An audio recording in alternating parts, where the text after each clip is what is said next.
بسم الله الرحمن الرحيم.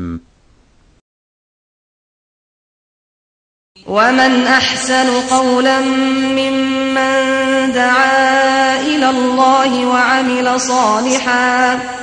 وعمل صالحا وقال إنني من المسلمين.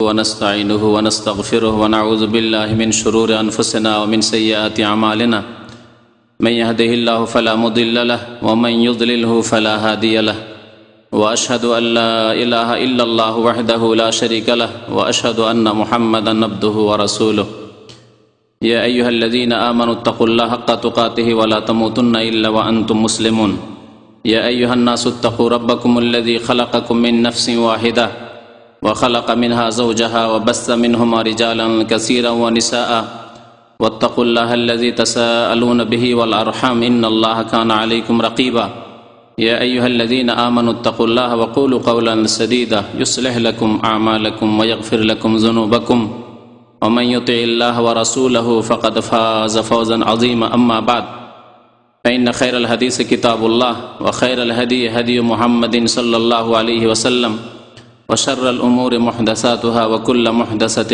بدعة وكل بدعة ضلالة وكل ضلالة في النار أعوذ بالله من الشيطان الرجيم بسم الله الرحمن الرحيم يا أيها الذين آمنوا أطيعوا الله وأطيعوا الرسول وأولي الأمر منكم فإن تنازعتم في شيء فردوه إلى الله والرسول إن كنتم تؤمنون بالله واليوم الآخر ذلك خير وأحسن تأويلا وقال الله تعالى في موضع آخر وما اختلفتم من شيء فحكمه إلى الله মহান আল্লাহর সমস্ত প্রশংসা যে আল্লাহ পাক আমাদেরকে সৃষ্টি করেছেন এবং আমাদেরকে সঠিক পথ দেখিয়েছেন। দরুদ ও সালাম নাজিল হোক প্রিয় নবী মুহাম্মদুর রাসূলুল্লাহ সাল্লাল্লাহু আলাইহি ওয়াসাল্লামের উপর, যার মাধ্যমে আল্লাহ পাক রব্বুল আলামিন তাঁর মনোনীত দিনকে পূর্ণতা দান করেছেন। যেই দিন আল্লাহ পাক প্রত্যেক মানুষের ওপর মেনে নেওয়া এবং তার বাস্তবায়ন করা ফরজ করেছেন। এমন কোনো ভালো কাজ, ভালো কথা, ভালো রাস্তা সম্পর্কে নবী করিম সাল্লাল্লাহু আলাইহি ওয়াসাল্লামকে জানিয়ে দেওয়া হয়নি এমন আমরা বিশ্বাস রাখি না। যে কোনো ভালো রাস্তা, ভালো কথা, ভালো পথ সম্পর্কে আল্লাহ পাক রব্বুল আলামিন তাকে ওয়াহির মাধ্যমে জানিয়ে দিয়েছেন এবং তিনিও সুন্দরভাবে মানব জাতি পর্যন্ত তা পৌঁছিয়ে দিয়েছেন। আর যে কোনো খারাপ কাজ, কথা, বিষয়, রাস্তা থেকে আল্লাহ পাকের নবী সাল্লাল্লাহু আলাইহি সাল্লাম উম্মতকে সতর্ক করেছেন। আল্লাহুম্মা সাল্লি আলাইহি আল্লাহুম্মা বারিক আলাইহি। গত সপ্তাহগুলিতে কয়েকটি ফিরকা সম্পর্কে, কয়েকটি দল সম্পর্কে সংক্ষেপে উল্লেখ করা হয়েছিল। তাতে শুনেছিলেন যে ভারত, বাংলাদেশ, পাকিস্তানের যারা প্রচলিত হানাফি মযহাবের অনুসারী, তারা পাঁচ ভাগে বিভক্ত। তার একটি দল বেরেলভি, তাদের সম্পর্কে আলোচনা করা হয়েছে। আজকে আলোচনা করব দেওবন্দীদের সম্পর্কে, তাদের আকীদা, তাদের মতবাদ এবং তাদের সম্পর্ক সহিহ হাদিস এবং কোরআনে কারীমের হেদায়েতের সাথে কতটুকু, তারা যেসব আকীদা, বিশ্বাস, ধারণা রাখে সেগুলি কোরআন এবং হাদিসের অনুকূলে না প্রতিকূলে, কোরআন হাদিস সম্মত না কোরআন হাদিস বিরোধী, এ সম্পর্কে আশা করি আপনারা এই অল্প সময়ে বুঝতে পারবেন। কারণ হক, সত্য যেখানেই থাক না কেন আমাদের গ্রহণ করতে হবে। সত্য কথা, হক কথা, আল্লাহ এবং রাসূলের কথা যে কেউ বলুক না কেন তা সাদরে গ্রহণ করতে হবে। আর ভুল কথা, বাতিল কথা, কোরআন এবং হাদিস বিরোধী কথা যতই বড় ব্যক্তিত্ব বলুক না কেন তা আমাদেরকে পরিত্যাগ করা ফরজ, তা ছেড়ে দেওয়া, তা অস্বীকার করা আমাদের জন্য ফরজ। বেরেলভীদের সম্পর্কে আলোচনা করেছিলাম। একটি কথা শুধু গুরুত্বপূর্ণ, তা বলা হয়নি, সেটি আজকের ভূমিকাতে বলে দিই যে বাংলাদেশে বেরেলভী কারা। কারণ বেরেলভী নামটি বাংলাদেশে অনেকের নিকট, বিশেষ করে জনসাধারণের নিকট একটু অপরিচিত। তাদের বিদাতিরা বুঝে বা কোরআন এবং হাদিসের অনুসারী সালাফি ওলামারা বুঝে যে বেরেলবি কারা বাংলাদেশে। আর বিদাতিরা নিজেরাও জানে যে আমরা কারা বেরেলবি। খুব সংক্ষেপে বলছি, বাংলাদেশে যদিও সবগুলির নাম হয়তো জানা নেই, কিন্তু যেগুলি খুব মোটা মোটা নাম, খুব প্রসিদ্ধ নাম, সেগুলি সম্পর্কে বলছি। যারা কবর পূজারী, বেরেলবি মতবাদে বিশ্বাসী, কবর পূজারী মজহাবে বিশ্বাসী, তাদের একটি দল হচ্ছে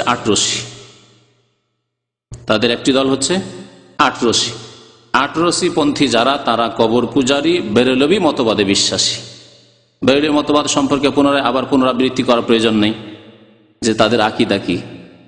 যেমন তাদের কাছে নবী, অলি, আউলিয়া সবাই আলেমুল গায়েব জানে, তারা হাজির নাজির, তারা সারা পৃথিবী নিয়ন্ত্রণ করেন। আল্লাহ পাক তাদের উপর পৃথিবী চালানোর দায়িত্ব দিয়ে দিয়েছেন।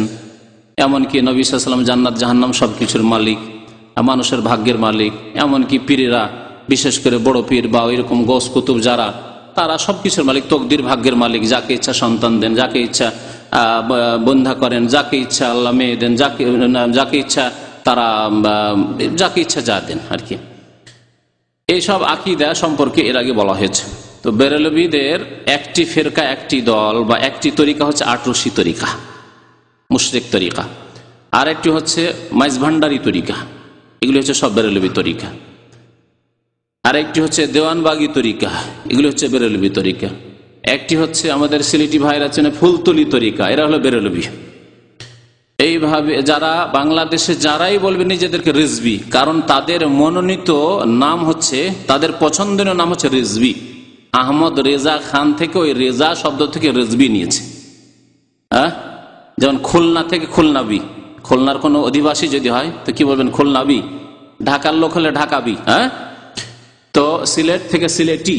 তো ওই রকমই তারা আহমদ রেজা থেকে, আর আহমদ রেজা খানের ধর্মই হচ্ছে বেরেলবি ধর্ম। এই জন্য বাংলাদেশের বিদাতি এই বেরেলবি ধর্ম অবলম্বীরা, বেরেলবি মতবাদে বিশ্বাসীরা নিজেদেরকে বেরেলবি বলে না, বেশ চিহ্নিত হয়ে যায়, বুঝে নিবে লোকের, রিজভি বলে, যাতে জনসাধারণ বুঝতেই না পারে রিজভি বলে। শুনেছেন না শোনেননি রিজভি নামটি?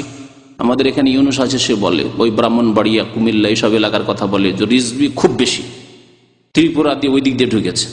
কত দূর দিয়ে ইউপি থেকে গিয়েছে, আবার বিহার, পশ্চিমবঙ্গ, আসাম, ওই করে একবারে পূর্ব দিকে ত্রিপুরা, ওই দিক দিয়ে তাড়াতাড়ি করে ঢুকে গেছে ব্রাহ্মণবাড়িয়া, কুমিল্লায়।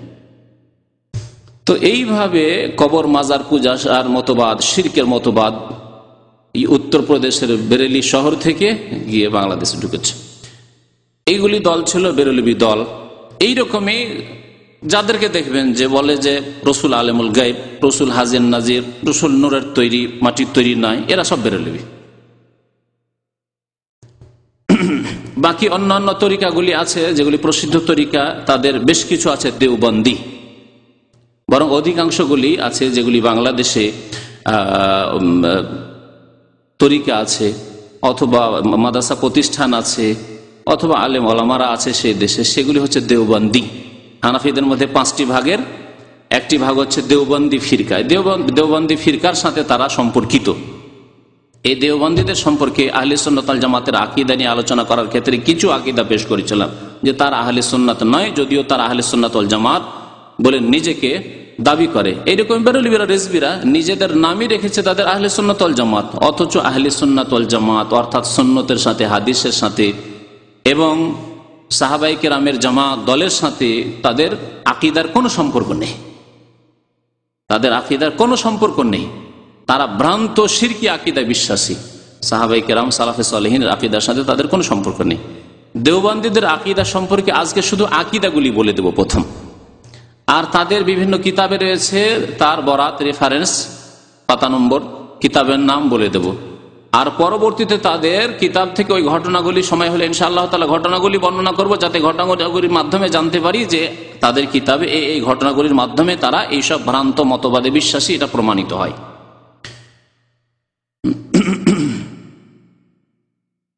দেওবন্দীদের সংখ্যা সবচাইতে বেশি বাংলাদেশে, দেওবন্দীদের সংখ্যা সবচেয়ে বেশি, বেরেলবিদের সংখ্যাও কম নয় অবশ্য। এই দেওবন্দীদের আকীদা আর বেরেলবিদের আকীদায় অনেক ক্ষেত্রে মিল আছে, মানে সেম আকীদা। যে আকীদা পাবেন দেওবন্দীদের কাছে সে আকীদা বেরেলবিদের কাছে, বা যে আকীদা বেরেলবিদের শিরকি আকীদা রয়েছে সেই আকীদায় রয়েছে দেওবন্দীদের। তবে পার্থক্য কি? বেরেলবিরা স্পষ্টভাবে খোলাখুলি বলে এগুলি আমাদের আকীদা, দেওবন্দীরা বলে না, গোপন করে। দেওবন্দী আলেমরা লুকিয়ে রাখে, তাদের আলেমরা সে আকীদাগুলিতে ভ্রান্ত শিরকি মতবাদে বিশ্বাসী জনসাধারণকে জানতে দেয় না। যার ফলে একেবারে যারা সাধারণ মানুষ তারা জানেই না যে এত শিরকি আকীদা আমাদের মধ্যে রয়েছে, আমাদের আলেমদের মধ্যে রয়েছে, আমাদের হুজুর এত বড় আলেমদের মধ্যে হাকিমুল উম্মতের আকীদাই সব ভ্রান্ত শিরকি আকীদা রয়েছে, তারা জানে না। তাহলে বেশ কিছু ক্ষেত্রে দেখবেন যে আকীদাগুলি আসবে, তখন বলবো যে এই আকীদা দেওবন্দীদেরও আর এই আকীদা বেরেলবিদেরও, তাদের মধ্যে দ্বন্দ্ব নেই। কোন কোন ক্ষেত্রে গিয়ে পার্থক্য হয়েছে, তাদের কোন কোন ক্ষেত্রে পার্থক্য হয়েছে। পার্থক্য কোথায় রয়েছে তাও বলে দেবো, যে দেওবন্দী আর বেরেলবি আকীদায় পার্থক্য কোথায়, আর তাদের মিল কোথায় রয়েছে, এসে এক জায়গায় এক সঙ্গমে এসে মিলে গেছে কোন কোন ক্ষেত্রে, সেই ক্ষেত্রগুলো বলে দেবো।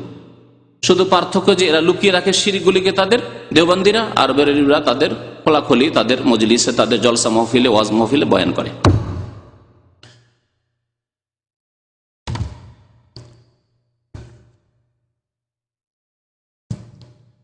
প্রথম আকীদা, যে আকীদাটি ইসলামী আকীদা নয়, যে আকীদা শুধু বিদাতি আকীদা নয় বরং কুফরি বিদাতি আকীদা, এই আকীদা মওজুদ রয়েছে, বিদ্যমান রয়েছে দেওবন্দীদের মধ্যে।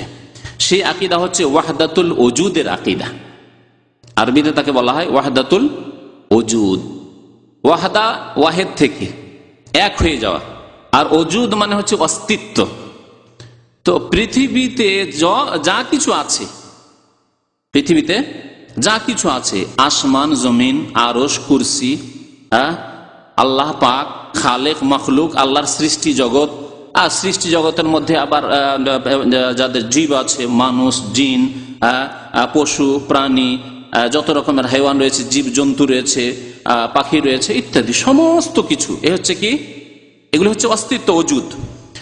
সমস্ত ওজুদ, সমস্ত সৃষ্টি এবং স্রষ্টার অস্তিত্ব হচ্ছে, শুধু সৃষ্টির অস্তিত্ব নয়, সমস্ত সৃষ্টি এবং স্রষ্টা আল্লাহর অস্তিত্ব হচ্ছে ওয়াহদা, এক। এ হচ্ছে ওয়াহদাতুল ওজুদের শাব্দিক অর্থ করলাম, আর এটি হচ্ছে তার তফসিল, ডিটেলস, বিস্তারিত, যা সংক্ষেপে আপনাদেরকে বোঝানোর জন্য বললাম। ওয়াহদাতুল ওজুদ মানে খালেক আর মাখলুকের ওজুদ আলাদা আলাদা, পৃথক পৃথক নয়।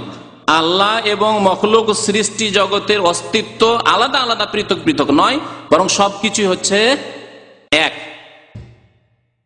সবকিছু এক। অর্থাৎ যে কোনো বস্তু দেখছেন, যে কোনো মানুষকে দেখছেন, যে কোনো প্রাণীকে দেখছেন, তাতেই আল্লাহ আছে। এ হচ্ছে ওয়াহদাতুল ওজুদের আকীদা। এই ওয়াহদাতুল ওজুদের আকীদায় বেরেলবি, দেওবন্দি সবাই এসে এক সঙ্গমে সাক্ষাৎ করেছে, মিলে গেছে এসে।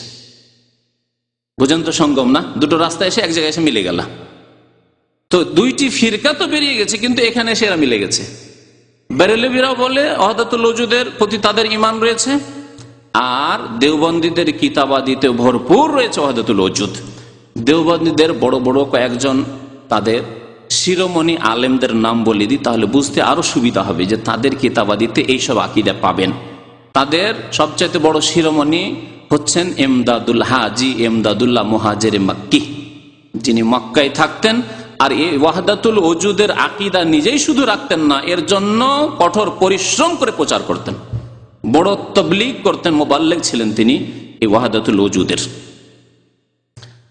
আর যত দেওবন্দি ভারত, বাংলাদেশ, পাকিস্তান, অখণ্ড ভারত থেকে মক্কা আসতো হজ মৌসুমে বা অন্য কোনো মৌসুমে, আসার পরে তার থেকে বায়াত নিয়ে যেত। বড় বড় আলেমরা এসে তার মুরিদ হয়েছে, হাজি এমদাদুল্লাহ মুহাজির মক্কির। ওয়াহদাতুল ওজুদের আকীদা যদি তাদের কিতাবে দেখতে হয়, বিশেষ করে একটি কিতাব যেই ওয়াহদাতুল ওজুদের প্রমাণের জন্য লেখা হয়েছে, তা হচ্ছে হাজি এমদাদুল্লাহ মুহাজির মক্কির কিতাব। কিতাবের নাম হচ্ছে শামায়েমে মুহাম্মাদি। কিতাবের নাম হচ্ছে শামায়েমে মুহাম্মাদি। এই কিতাবটি লেখাই হচ্ছে ওয়াহদাতুল ওজুদের জন্য। দেওবন্দি শিরোমণি বড় বড় আলেমদের একজন হচ্ছেন রশিদ আহমদ গঙ্গোহী, নাম শুনেছেন? শুনেছেন। তার বক্তব্য রয়েছে ওয়াহদাতুল ওজুদে, তিনি বলছেন আমি এটা বিশ্বাস করি, তবে প্রচার করি না, কারণ মানুষ বিভ্রান্ত হয়ে যাবে। কিতাবে আছে। আর একজন তাদের আলেম হচ্ছেন, বিরাট আলেম, এগুলো ছোট খাটো আলেমদের নাম নিচ্ছি না কিন্তু, যাদেরকে সারা বিশ্বের দেওবন্দি মযহাবের লোকেরা, দেওবন্দি ফিরকার লোকেরা চেনে, কাসেম নানতবি, যে দেওবন্দ মাদ্রাসার প্রতিষ্ঠাতা। আর একজন হচ্ছেন হাকিমুল উম্মত, যার উপাধি আশরাফ আলী থানভী। কে চেনে না? বেহেশতি যাওয়ার কে জানে না? আর কোন ভাষায় অনুবাদ হয়নি, বাংলা, উর্দু আর হিন্দি? আর কে চিনে না হাকিমুল উম্মত আশরাফ আলী থানভীকে? এরা হচ্ছেন দেওবন্দি ফিরকার শিরোমণি আলেম। দেওবন্দি ফিরকার শিরোমণি আলেম হচ্ছেন আনোয়ার শাহ কাশ্মীরি। দেওবন্দি ফিরকার শিরোমণি আলেম হচ্ছেন মাহমুদুল হাসান শেখুল হিন্দ, যাকে বলা হয় গোটা হিন্দুস্তান অখণ্ড ভারতের তিনি শেখুল হিন্দ। দেওবন্দি ফিরকার শিরোমণি হচ্ছেন হুসাইন আহমদ মাদানী। আর যার ছেলে আসাদ মাদানী প্রত্যেক বছর সারা পৃথিবীর ইমানদার মানুষেরা এতেকাব করতে আসেন, হজ উমরা করতে আসেন, এতেকাব করতে, ইবাদতবন্দি করতে কোথায় আসেন? মক্কা নয়, মদিনায় আসেন। আর আসাদ মাদানী, হুসেন আহমদ মাদানী শিরোমণির ছেলে আসাদ মাদানী, তিনি যান বাংলাদেশে। কোথায়? বাংলাদেশে। খবর আছে? জানেন না কেউ? দেখে নিয়ে আসেন ইউনুসকে, একটু কোনো এক ভাই জানতো, ইউনুসকে নিয়ে আসেন, সে খবর দিন। প্রত্যেক বছর ঢাকার এক মসজিদ আছে, যাই না, কাকরাইল মসজিদ অথবা অন্য কোন মসজিদ, কাকরাইল মসজিদে উনি গিয়ে শেষ 10 দিন কাটান। ইন্তেকাল করেছেন গত বছরে বা তার আগের বছরে। তো যাই হোক, এই হচ্ছে তাদের আমল। এবং দেওবন্দি আলেমদের একটা লিস্ট দিলাম, বড়দের লিস্ট দিলাম, বাকি ছোটদের লিস্ট হাটহাজারি, ফুটিয়া আর যতগুলি মাদ্রাসা রয়েছে, দেওবন্দি তরিকার কওমি মাদ্রাসা রয়েছে, সবগুলি দেওবন্দি আকীদার অনুসারী।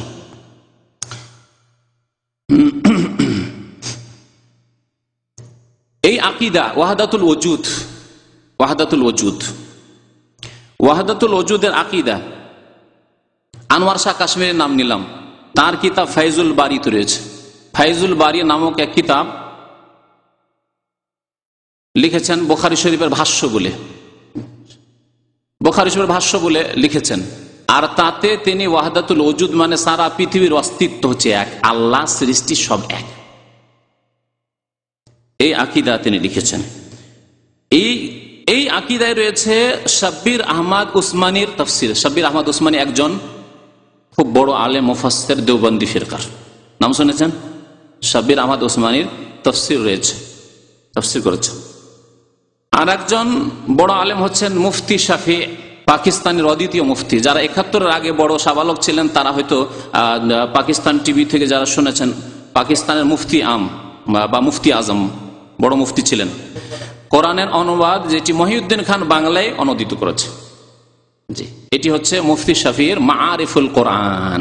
দেওবন্দি যে কোনো আলেম এসে খুঁজবে মাআরিফুল কোরআন আছে কিনা, অন্য কোন তফসিরের কাছে জীবনে খুঁজবে না, অন্য কোন তফসির খুঁজবে না, খুঁজবে মাআরিফুল কোরআন। এই মাআরিফুল কোরআনের লেখক হচ্ছেন মুফতি শাফি। এই সব ওলামারা হচ্ছেন দেওবন্দি ফিরকার ওলামা, তাদের আকীদা। এই আকীদা রয়েছে শেখ জাকারিয়া শাইখুল হাদিসের নাম তো শুনেছেন, তবলিগ জামাতের লেখক, অদ্বিতীয় লেখক তবলিগ জামাতের। তবলিগ জামাতের প্রতিষ্ঠাতা হচ্ছেন ইলিয়াস সাহেব। এরা সবাই ওই দেওবন্দি ফিরকারই, কিন্তু একটু কেটে গিয়ে এরা তবলিগ চালু করলেন, তারা তবলিগ চালু করেননি, এরা তবলিগ শুরু করলেন। এই শেখ জাকারিয়া সাহেবের কিতাব ফাজাইলগুলি যে রয়েছে, তার একটি চ্যাপ্টার রয়েছে ফাজাইলের সাদাকাত। এই ফাজাইল সাদাকাতে রয়েছে এই ওয়াহদাতুল ওজুদের প্রতি ঈমান, বিশ্বাসের কথা বলেছে। ওয়াহদাতুল ওজুদ হচ্ছে ইসলাম, আল্লাহ সৃষ্টি সব এক। আল্লাহ সৃষ্টি যদি সব এক হয়, এখন তাদের কথা বয়ান না করে একটু তার অসারতা দেখুন। এবং এমন কুফরি, যেই কুফরি বলা হয়েছে ওয়াহদাতুল ওজুদের এই কুফরি আকীদা প্রথম পেশ করেছিল ইবনে আরবি বলে একজন মুরতাদ, ইবনে আরবি পেশ করেছিল। ইবনে আরবি সম্পর্কে মুহাক্কিক গবেষক ওলামারা বলেছেন যে কানা আকফার মিন ফিরআউন ওয়া হামান, সে ফিরআউনের চাইতে বেশি বড় কাফের ছিল। ফিরআউন বলেছিল যে আনা রব্বুকুমুল আ'লা, আমি মহান প্রভু, আমার পূজা করো, কিন্তু এ কথা বলেনি যে আমার পূজা করলে আল্লাহর পূজা করা হবে। এ কথা বলেছিল ফেরাউন। কিন্তু ইবনে আরামি এই আকীদা পেশ করলো যে ওয়াহদাতুল, পৃথিবীর অস্তিত্ব হচ্ছে এক, স্রষ্টা সৃষ্টি সব হচ্ছে এক, সুতরাং যে কিছুর ইবাদত করো না কেন, যে কিছুর পূজা করো না, সেটি আল্লাহরই ইবাদত হয়। তুমি যদি তোমার স্ত্রীর পূজা করো তবু আল্লাহর ইবাদত হয়। তুমি যদি লিঙ্গ পূজা করো, হিন্দুদের মতো পুরুষ লিঙ্গ অথবা স্ত্রী লিঙ্গের পূজা করো, তবু আল্লাহর ইবাদত হয়ে যায়। নদী নালার যদি ইবাদত করো, গঙ্গা যমুনার হিন্দুদের মতো, তাও আল্লাহর ইবাদত হয়। জি, শোরের কুকুরের যদি পূজা করো, সিজদা করো, তবু আল্লাহকে সিজদা করা হয়। তাই তাদের কবিতা রয়েছে যে আমি কুকুরকে সিজদা করলেও তো আল্লাহকে পাই, খিনজিরকে শুয়োরকে সিজদা করলেও তো আল্লাহকে পাই। কারণ অস্তিত্ব হচ্ছে এক, সবকিছুতে আল্লাহ মওজুদ। ওয়াহদাতুল ওজুদের ঈমানের অর্থ।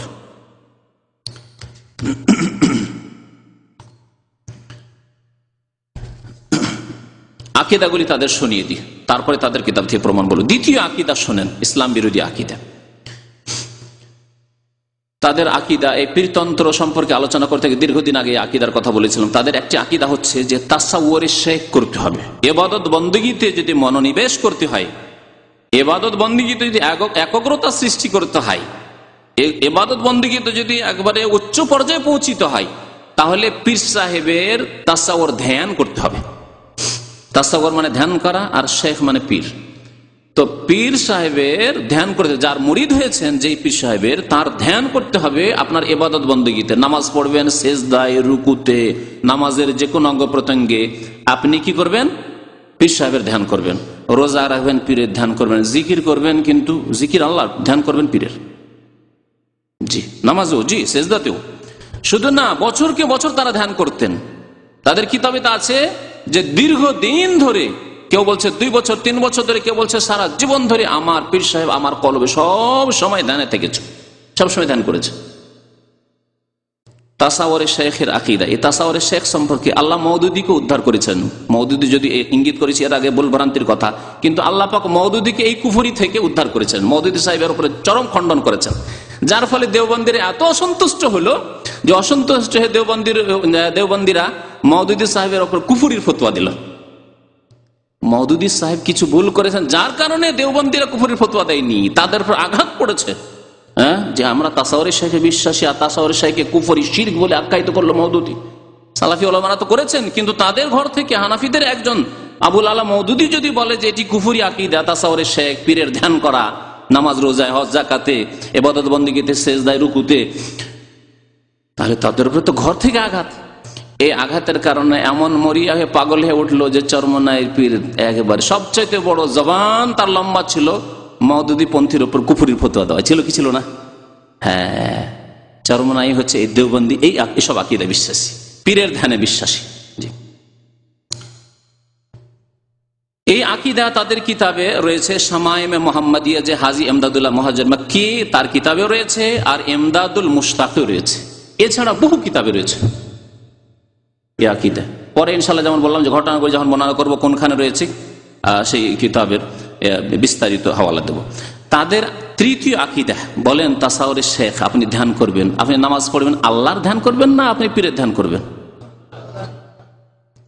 আল্লাহ বলছেন উযকুরুল্লাহ যিকরান কাসীরা, আল্লাহকে স্মরণ করো, আর ধ্যান করবেন মানে স্মরণ করবেন আপনি পীরকে। শিরক।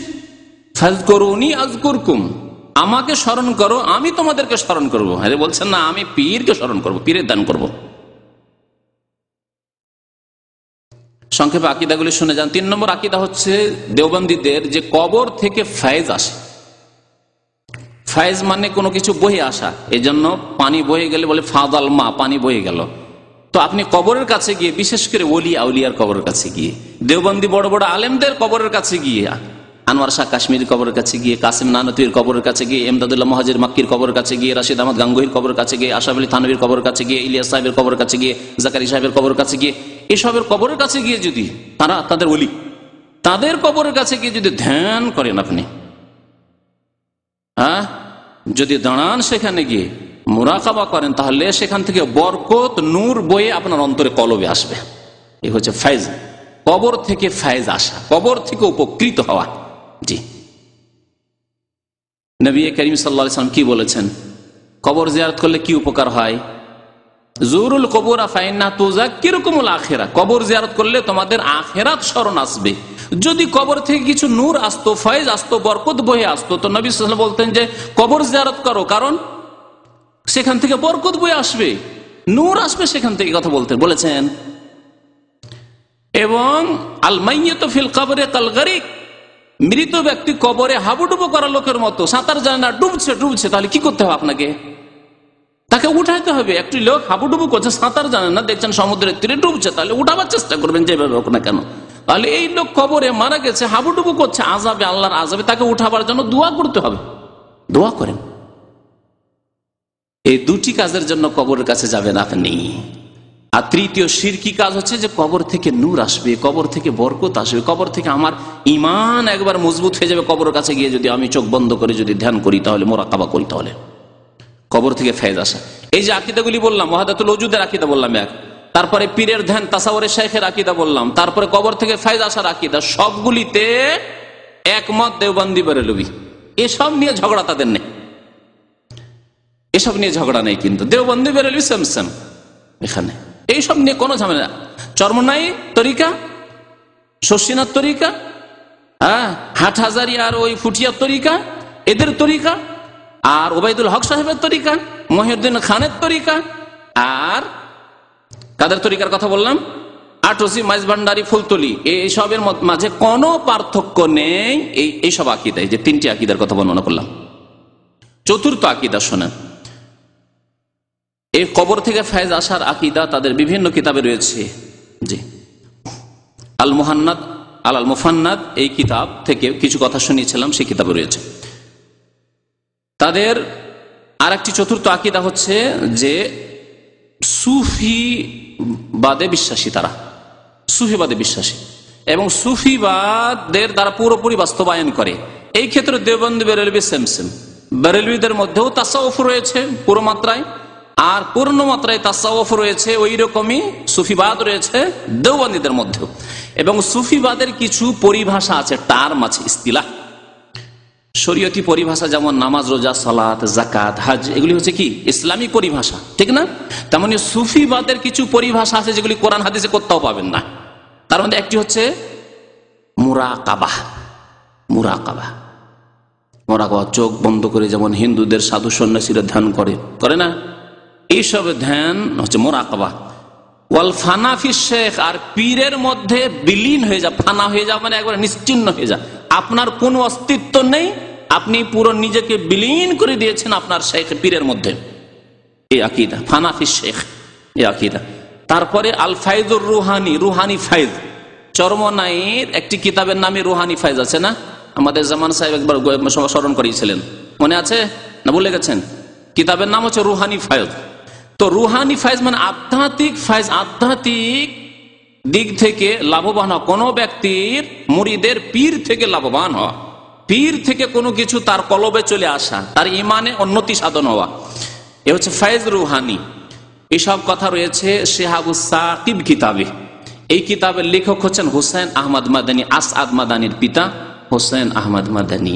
এরা দীর্ঘদিন ধরে মদিনায় থেকে গেছে, কিন্তু মদিনার হিদায়াত, মদিনার ইসলাম তারা গ্রহণ করতে তৌফিক পায়নি, এদের তৌফিক হয়নি। ইংরেজদের জামানা ছিল, ইংরেজরা যখন জুলম অত্যাচার করত, তখন তারা আশ্রয় নিয়েছিল মদিনায় এসে, কিন্তু তারা মদিনার ইসলাম নিয়ে যায়নি, সহি হাদিসের ইসলাম নিয়ে যায়নি, কোরআন সুন্নাহর ইসলাম নিয়ে যায়নি, ওই বিদাতি ভারতীয় ইসলামে থেকে গেছে। এজন্য তাদেরকে মাদানী বলা হয়। মদিনায় তাদের বাড়ি ছিল না, কিন্তু দীর্ঘদিন তারা মদিনায় থাকায় তাদের ভক্তরা তাদেরকে মাদানী বলে। অসুবিধা নেই এতে, কারণ হাদিসের পরিভাষা আছে, কোন শহরে যদি কেউ 4 বছর থাকে তাহলে তাকে মাদানী বলা যেতে পারে। জি, তো কিন্তু কথা হচ্ছে যে তার ছেলেও মাদানী, তার ছেলেও মাদানী, যদিও মদিনায় থাকেনি, একটা না কোনোদিন 2 বছর 4 বছর। তারপরে তারা সহি আকীদা না নিয়ে তারা এইসব শিরক বিদাতি আকীদায় রয়েছে। তো বললাম মুরাকাবা আসলো থেকে অমুসলিমদের থেকে এসছে। এই যে সন্ন্যাসীবাদ, বৈরাগ্যবাদ, তারপরে চোখ বন্ধ করে ধ্যান করা, এইসব থেকে এসছে। হয় বৌদ্ধ ধর্ম থেকে এসছে, আর না হলে হিন্দুদের ধর্ম থেকে এসছে, হিন্দুদের তপস্যা থেকে এসছে। জি, এগুলি তপস্যা তাদের। রুহানি ফায়েজ, যে পাশাপাশি বসলে পীর সাহেবের দরবারে গেলে তার থেকে রুহানি ফাইজ কলবে চলে আসে, নামিয়ে দিবেন তিনি, একেবারে বইয়ে দিবেন তার আধ্যাত্মিক ফাইজ। একেবারে শাহাবে সাকিব কিতাবের লেখক হোসেন আহমদ মাদানী, তার কিতাবে সব কথাবার্তা রয়েছে। তারপরে তাদের আকীদা হচ্ছে যে ওলি আউলিয়া জীবিত হোক অথবা মৃত, ওলি আউলিয়া জীবিত হন অথবা মৃত, তাদের আত্মার দ্বারা বা আত্মা থেকে সাহায্য কামনা করা, তাদের আত্মার নিকট ফরিয়াদ করা, বালা মুসিবতে উদ্ধার কামনা করা ওলি আউলিয়া। ওলি আউলিয়া ভারত সমাজে কে সবচেয়ে বড় আলী? আব্দুল কাদের। বড় আলী হচ্ছে আব্দুল কাদের জিলানী, বড় পীর, যার নাম বড় পীর সেই বড় আলী। তাদের নিকটে বড় আলী আবু বকর, ওমর, ওসমান নয়, যদিও কথায় কোনো জায়গায় লিখে কিন্তু কাজে কর্মে নয়। তারা কোনোদিন আবু বকর, ওমর, ওসমানের কাছে কিছু চেয়েছে? আর চাইলেও কি মুসলমান থাকবে না মুশরিক হয়ে যাবে? বলুন তো দেখি। এমনকি আল্লাহর নবীর কাছেও কি সাহাবারা চেয়েছেন কোনো কিছু যে ইয়া রাসূলুল্লাহ মদদ করুন, সাহায্য করুন, আমরা বালা মুসিবতে আছি, বিপদ আপদে আছি, উদ্ধার করুন? করেছেন না জীবদ্দশাই করেছেন, না ইন্তেকালের পরে করেছেন? জীবদ্দশায় এতটুকু করেছেন যে কোনো পরামর্শ নেওয়া, কোনো আদেশ নেওয়া, তারপরে কোনো মীমাংসা, যদি কোনো দ্বন্দ্ব হয় তো মীমাংসা চেয়ে নেওয়া, কারণ জীবদ্দশা আছেন। কিন্তু এমন কিছু যে আল্লাহর ক্ষমতায়, সেসব জিনিস আল্লাহ ছাড়া রাসূলুল্লাহ সাল্লাল্লাহু আলাইহি ওয়াসাল্লামের কাছে সাহাবারা চাননি। তো তাদের আকীদা হচ্ছে যে ওলি আউলিয়ার আরওয়াহর কাছে, আত্মার কাছে সাহায্য কামনা করা। তাদের কিতাবে রয়েছে শাব্বির আহমদ উসমানী, যার নাম বললাম মুফাসসির, তার কিতাবে রয়েছে। তারপরে জালজালা নামক একটি কিতাব রয়েছে, জালজালার ওপর জালজালা, মানে ভূমিকম্পের ওপর ভূমিকম্প, জালজালা দার জালজালা, উর্দু ভাষায় কিতাবটি রয়েছে। সেই কিতাবে রয়েছে দেওবন্দি এক আলেমের নাজমুদ্দিন বলে, এসব কিতাবে তাদের আকীদা পেশ করা হয়েছে যে তারা এইসব বিশ্বাসী, ওলি আউলিয়ার আত্মার কাছে তারা সাহায্য কামনা করে, ওলি আউলিয়ার আত্মার কাছে তারা সাহায্য কামনা করে, কিন্তু লুকিয়ে লুকিয়ে। এখানে গিয়ে পার্থক্য দেওবন্দি আর বেরেলভিদের হয়েছে। বেরেলভিরা খোলাখুলি ইয়া গাউসুল আজম মাদাদ, ইয়া খাজা বাবা মঈনুদ্দিন চিশতি মাদাদ, মাদাদ ইয়া রাসূলুল্লাহ, ইয়া আলী মাদাদ, ইয়া হুসেন মুশকিল কোস্তা মাদাদ। শিয়া মতবাদ রাফেজিরা করে, আর বেরেলভিরা করে, দেওবন্দিরা করে, কিন্তু লুকিয়ে লুকিয়ে। তাদের কিতাবে আছে, জনসাধারণ এগুলি জানেন না। ওই বিশেষ কিতাবগুলি না পড়লে জানতে পারবে না।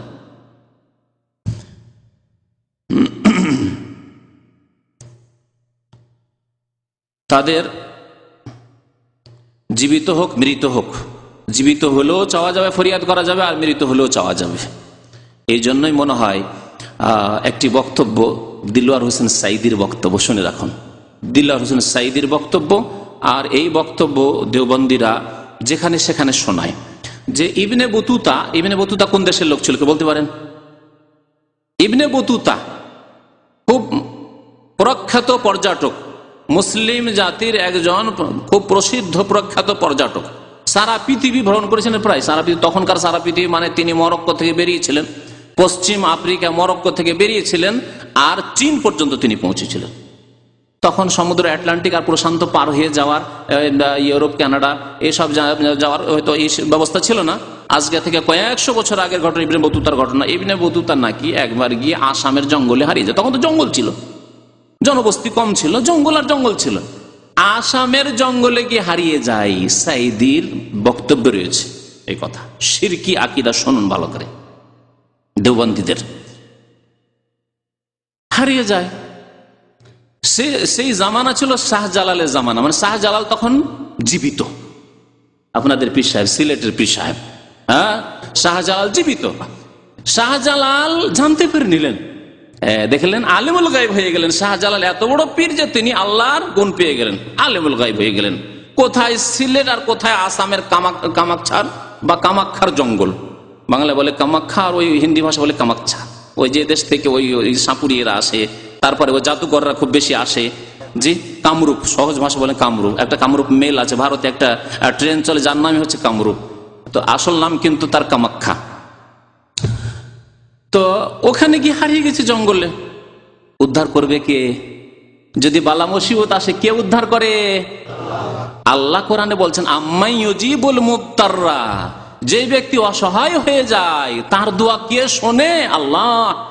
ইজা দাআহু, যখন দোয়া করে বনে জঙ্গলে পড়ে, নদীতে ডুবে হাবুডুবু করে, ইউনূস আলাইহিস সালাম ডুবছেন, মাছের পেটে চলে গেলেন আর বলছেন লা ইলাহা ইল্লা আনতা আল্লাহ সুবহানাকা ইন্নী কুনতু মিনাজ জালিমিন। আর এখানে কি দেখছেন, দৃশ্য আলাদা। যখন ইবনে বতুতা হারিয়ে গেলেন, তার সম্পর্কে জেনে ফেললেন আলেমুল গায়ব শাহজালাল সাহেব। আউযুবিল্লাহ, শাহজালাল সাহেব জানতে পারলেন যে আরে ইবনে বতুতা হারিয়ে গেছে জঙ্গলে। ইবনে বতুতা এত দূর থেকে আমাদের মেহমান অতিথি এসেছেন বাংলার জমিনে, আসামের জমিনে, উদ্ধার তো করতে হবে। এক তো আলেমুল গায়ব হয়ে গেলেন, এক শিরকি কুফরি আকীদা, যে আল্লাহর সাথে শরীক করে দিল কাকে, তারা শাহজালালকে। দ্বিতীয় কথা, আর একটি আল্লাহর ক্ষমতা হচ্ছে কাউকে উদ্ধার করা। শাহজালাল সাহেব বললেন যে যাও, মুরিদানকে বললেন যাও তাড়াতাড়ি করে তাকে নিয়ে আসো, অমুক জায়গায় আছো, নিয়ে আসো ওখান থেকে। শাহজালাল আবার উদ্ধার করে নিলেন, মুরিদানদেরকে পাঠিয়ে দিয়ে উদ্ধার করে যাও ওখান থেকে উঠিয়ে নিয়ে আসো। নিয়ে আসলেন, একেবারে সিলেটে নিয়ে আসার পরে একবার মান সম্মান ইজ্জত করে তারপরে সেখান থেকে বিদায় করলেন। আবার তিনি চীন চলে গেলেন, চীনে দীর্ঘদিন থাকলেন। ওখান থেকে যেখানে যেতেন সেখানে তিনি বিয়ে শাদী, ইবনে বতুতা বিয়ে শাদী করতেন, আর সেখানে কাজী হয়ে যেতেন, এলেম ছিল কাজী হয়ে যেতেন। দীর্ঘদিন ধরে প্রধান বিচারপতি ছিলেন দিল্লিতে। দিল্লিতে মোগলদের জামানায় ইবনে বতুতা এসে বিচারপতি, প্রধান বিচারপতি ছিলেন ইবনে বতুতা। তো এখানে তার ঘটনা বর্ণনা করার উদ্দেশ্য না, উদ্দেশ্য হচ্ছে শিরকি কুফরি আকীদা।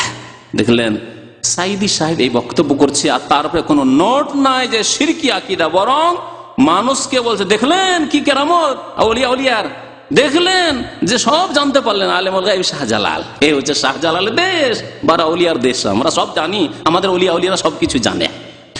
তারপরে উদ্ধারও করে নিতে পারলেন। আল্লাহর উদ্ধারের প্রয়োজন নেই। আল্লাহ কেন বালা মুসিবত থেকে উদ্ধার করে? বালা মুসিবত হইলে এখন পীরকে ধরুন, শাহজালালকে ধরলে। শাহজালাল যদি ইবনে বতুতাকে উদ্ধার করতে পারেন তা আপনি তো দেশি ভাই, আপনাকে কেন উদ্ধার করবে না? ঠিক না? এই আকীদাই না শিখানো হলো এই সাইদি সাহেবের বক্তব্য দিয়ে। আল্লাহু আকবার। দেওবন্দীদের আরেকটি আকীদা হচ্ছে যে রুহগুলি পৃথিবীতে ফিরে আসতে পারে। আত্মা মানুষের ইন্তেকালের পরে আবার পৃথিবীতে ফিরে আসতে পারে। এই আকীদা শবে বরাতের সাথে রয়েছে এক। আর এছাড়াও দেওবন্দীদের বিভিন্ন লোকের আত্মা দুনিয়াতে ফিরে আসে, এসে সাক্ষাৎ করে যায়, আত্মা সাক্ষাৎ করে যায়। পাকিস্তানের একটা ঘটনা তৌসিফ সাহেব শুনিয়েছেন তার বক্তব্যে, কালকে হঠাৎ করে শুনলাম, লম্বা করে বলছি না। একজন লোক, মানে চলছে ওলিয়া উলিয়ার কিস্সা কাহিনী চলছে, ওলিয়া উলিয়ার আত্মা যে কোনো সময় বাড়িতে ফিরে আসে, দেখা সাক্ষাৎ করে যান ছেলে মেয়েদের সাথে। ওলিয়া উলিয়া মারা গেলে ছেলে মেয়েদের সাথে সাক্ষাৎ করে যান। তখন একজন যুবক বলছে, আরে আপনি কি বললেন ওলিয়া উলিয়া? আমার বাবার আত্মা ডেলি আসে, আমার বাবা স্বয়ং নিজে আসে, আমার আম্মার সাথে দেখা করে যায়। আপনার ওলিয়া উলিয়া, আমার আব্বাই তো আসেন, এসে প্রতি রাত্রে আসেন, এসে আমার আম্মার সাথে সাক্ষাৎ করে। আম্মা বলে যে তোর আব্বা এসেছিল, দেখা করে গেছে, প্রতি রাতে আসে। সেখানকার যে পুলিশ কমিশনার ছিল সে খুব জ্ঞানী মানুষ ছিল, তার কাছে খবর পৌঁছলো যে এইরকম কোন লোক আসে, আর এদের আকীদা যে আত্মা ফিরে মরে যাওয়ার পরে চলে আসে, আর প্রত্যেক রাতে আসে। যা হোক, সে সহি আকীদার মানুষ ছিল, এইসব কুফরি শিরকি আকীদা বিশ্বাসী ছিল না। হয়তো পাকিস্তানের কোন এক এলাকার পুলিশ কমিশনার, সে পাহারা লাগিয়ে দিল যে দেখো তো আসে কি তার বাড়িতে, কার আত্মায় আসে দেখো একটু, বা কে আসে এসে ওর মার সাথে সাক্ষাৎ করে যায়। এসে দেখা গেল এক লম্পট আসে আর আসার বিচার করে যায় প্রতি রাতে। আউযুবিল্লাহ, এগুলি হলো কারামত। জি। তো দেওবন্দীদের আকীদা হচ্ছে ইতিয়ানুল আরওয়াহ ইলা আলামিদ দুনিয়া। শুধু আত্মা আসে না, বলছে মাজসামেহা, সশরীরও আসতে পারে। সুবহানাল্লাহ। আল্লাহর নবী সাল্লাল্লাহু আলাইহি ওয়াসাল্লাম মেরাজ করেছেন সশরীরে, এরা সশরীরে আলামুল আরওয়াহ থেকে মরে যাওয়ার পরে চলে আসতে পারে। জি, এই আকীদা হচ্ছে দেওবন্দীদের আকীদা। এই আকীদা হচ্ছে বেরেলভী আকীদা। এই আকীদার জন্য আপনি হাকিমুল উম্মত আশরাফি থানভীর কিতাব দেখতে পারেন। তাদের কিতাবাদিতে এই আকীদার কিস্সা কাহিনী রয়েছে যে তাদের ওলিয়া উলিয়ারা শুধু আত্মা নয়, সশরীরে ফিরে চলে আসেন মীমাংসা করার জন্য। দেওবন্দে একবার ঝগড়া লেগেছিল, আমরা যখন ছোটকালে মাদ্রাসা পড়ি তখন একবার ঝগড়া লেগেছিল। আর এটা ছিল পুরনো ঝগড়ার কথা। পুরনো যুগে একবার বড় বড় মালিকদের মধ্যে টেনশন হয়ে যায়, মতদ্বন্দ্ব, নেতৃত্ব নিয়ে হোক আর কিছু নিয়ে হোক, মতনৈক্য হয়ে যায়। এই অবস্থায় যখন বিরাজ করছিল তখন তাদের একজন পীরে কামেল সশরীরে এসে উপস্থিত। ফজরের সময় একবারে অন্ধকার হয়ে আছে, সশরীরে এসে উপস্থিত। আসার পরে কোন একজন মুদারিসকে, দেওবন্দের একজন শিক্ষককে বলছে যে অমুক অমুককে বলে দাও। দুইজন বড় আলেমের কথা, দুই দিকে দুইজন জাঁদরেল, আর লড়াই চলছে, দ্বন্দ্ব চলছে তাদের দুইজনকে জানিয়ে দাও যে আমি বলছি খবরদার তারা যেন এরকম দ্বন্দ্ব ঝগড়া না করে, মীমাংসা করে নেই। দেখেন, ওসিয়ত করার জন্য আর মীমাংসা করার জন্য আত্মার জগৎ থেকে শুধু আত্মায় আসেন না, সশরীরে চলে আসেন। অথচ যখন হুসাইন রাদিয়াল্লাহু তাআলা আনহুর দ্বন্দ্ব হইল ইয়াজিদের সাথে, আলী রাদিয়াল্লাহু তাআলা আনহুর মতানৈক্য হলো মুআবিয়ার সাথে রাদিয়াল্লাহু তাআলা আনহুম আজমাইন, তখন নবী করিম সাল্লাল্লাহু আলাইহি সাল্লাম না সশরীরে আসলেন, না স্বপ্নযোগে আসলেন, না তার আত্মায় আসলো, এসে সতর্ক করলেন যে কি করছো সব। আরে কমের পক্ষে তাদেরকে না পারতেন, আল্লাহ রসুল ইয়াজিদকে না পারতেন, বলতেন হোসেনকে যে বাবা তোমার এসব লোভ করে লাভ কি, আমাকে তো আল্লাহ ওহদ পাহাড়কে সোনা করে দিতে চেয়েছেন, আমি তো নিনি, তুমি কেন এদিকে যাচ্ছ, ছাড়ো, ছেড়ে দাও তাদের জন্য। এই কথা বলার জন্য কেন প্রিয় নবী সাল্লাল্লাহু আলাইহি সাল্লাম সশরীরেও আসলেন না, আর তার আত্মাও আসলো না? পেরে আসলেন না, না পারলেন না? দুইয়ের এক আপনাকে বলতে হবে, ঠিক কিনা বলেন? পেরেও আসলেন না যদি বলেন, তবু আপনার জন্য, আপনার ইমানের জন্য বিপদ। তাহলে নবী সাল্লাল্লাহু আলাইহি সাল্লাম কত বড় অন্যায় কাজ করেছেন। আপনি যদি এখান থেকে কফিলের ছুটি পান, টিকিট দেয় বা টিকিটের পয়সাও আছে আপনার কাছে, টিকিট নাও যদি দেয়, কোন রকম ভিসাটা লাগিয়ে দেয়, আর আপনি জানেন যে আপনার 2 ভাই এমন লড়াই লাগিয়েছে যে মরে যাবে, 2 ভাই বাড়িতে রেখে এসছেন, তাদের টাকা পাঠাচ্ছেন, আর দুইজনে মারামারি করে কাটাকাটি করে মরে যাবে, থাকবেন আপনি বসে এখানে? হ্যাঁ, না কোন রকম ছুটি বলে তাড়াতাড়ি করে ছুটে যাবেন তাদের মীমাংসা করার জন্য? বলুন। তার নবী করিম সাল্লাল্লাহু আলাইহি সাল্লাম যদি পারতেন আসতে সশরীরে অথবা স্বপ্নযোগে নিজের এখতিয়ারে, যাই হোসেন আর ইয়াজিদের দ্বন্দ্ব মিটিয়ে দিয়ে চলে আসি, আলী আর মুআবিয়া রাদিয়াল্লাহু তাআলা আনহুমার দ্বন্দ্ব মিটিয়ে দিয়ে চলে আসি, তো নবী সাল্লাল্লাহু আলাইহি সাল্লাম পেরে আসেননি না পেরে আসেননি? যদি পেরে আসেননি তাহলে অপরাধ করেছেন। আপনি কি এই আকীদায়, এই কুফরি আকীদায় বিশ্বাসী? আর না পেরে যদি আসেননি তো আল্লাহর নবী পারলেন না, আবার দেওবন্দি ওলিরা কি করে পারে? এই কথাই বলেছে বেরেলভিরা। বেরেলভিদের সাথে যেখানে দ্বন্দ্ব হয়েছে, কোনখানে দ্বন্দ্ব হয়েছে? বেরেলভিরা বলে যে আল্লাহর নবী মুহাম্মদ সাল্লাল্লাহু আলাইহি ওয়াসাল্লাম আলিমুল গায়ব, হাজির নাজির, নূর থেকে তৈরি, তিনি সৃষ্টি, না হলে পৃথিবীর কিছু হতো না। দেওবন্দিরা বলছে না, আলিমুল গায়ব আল্লাহর নবী নন,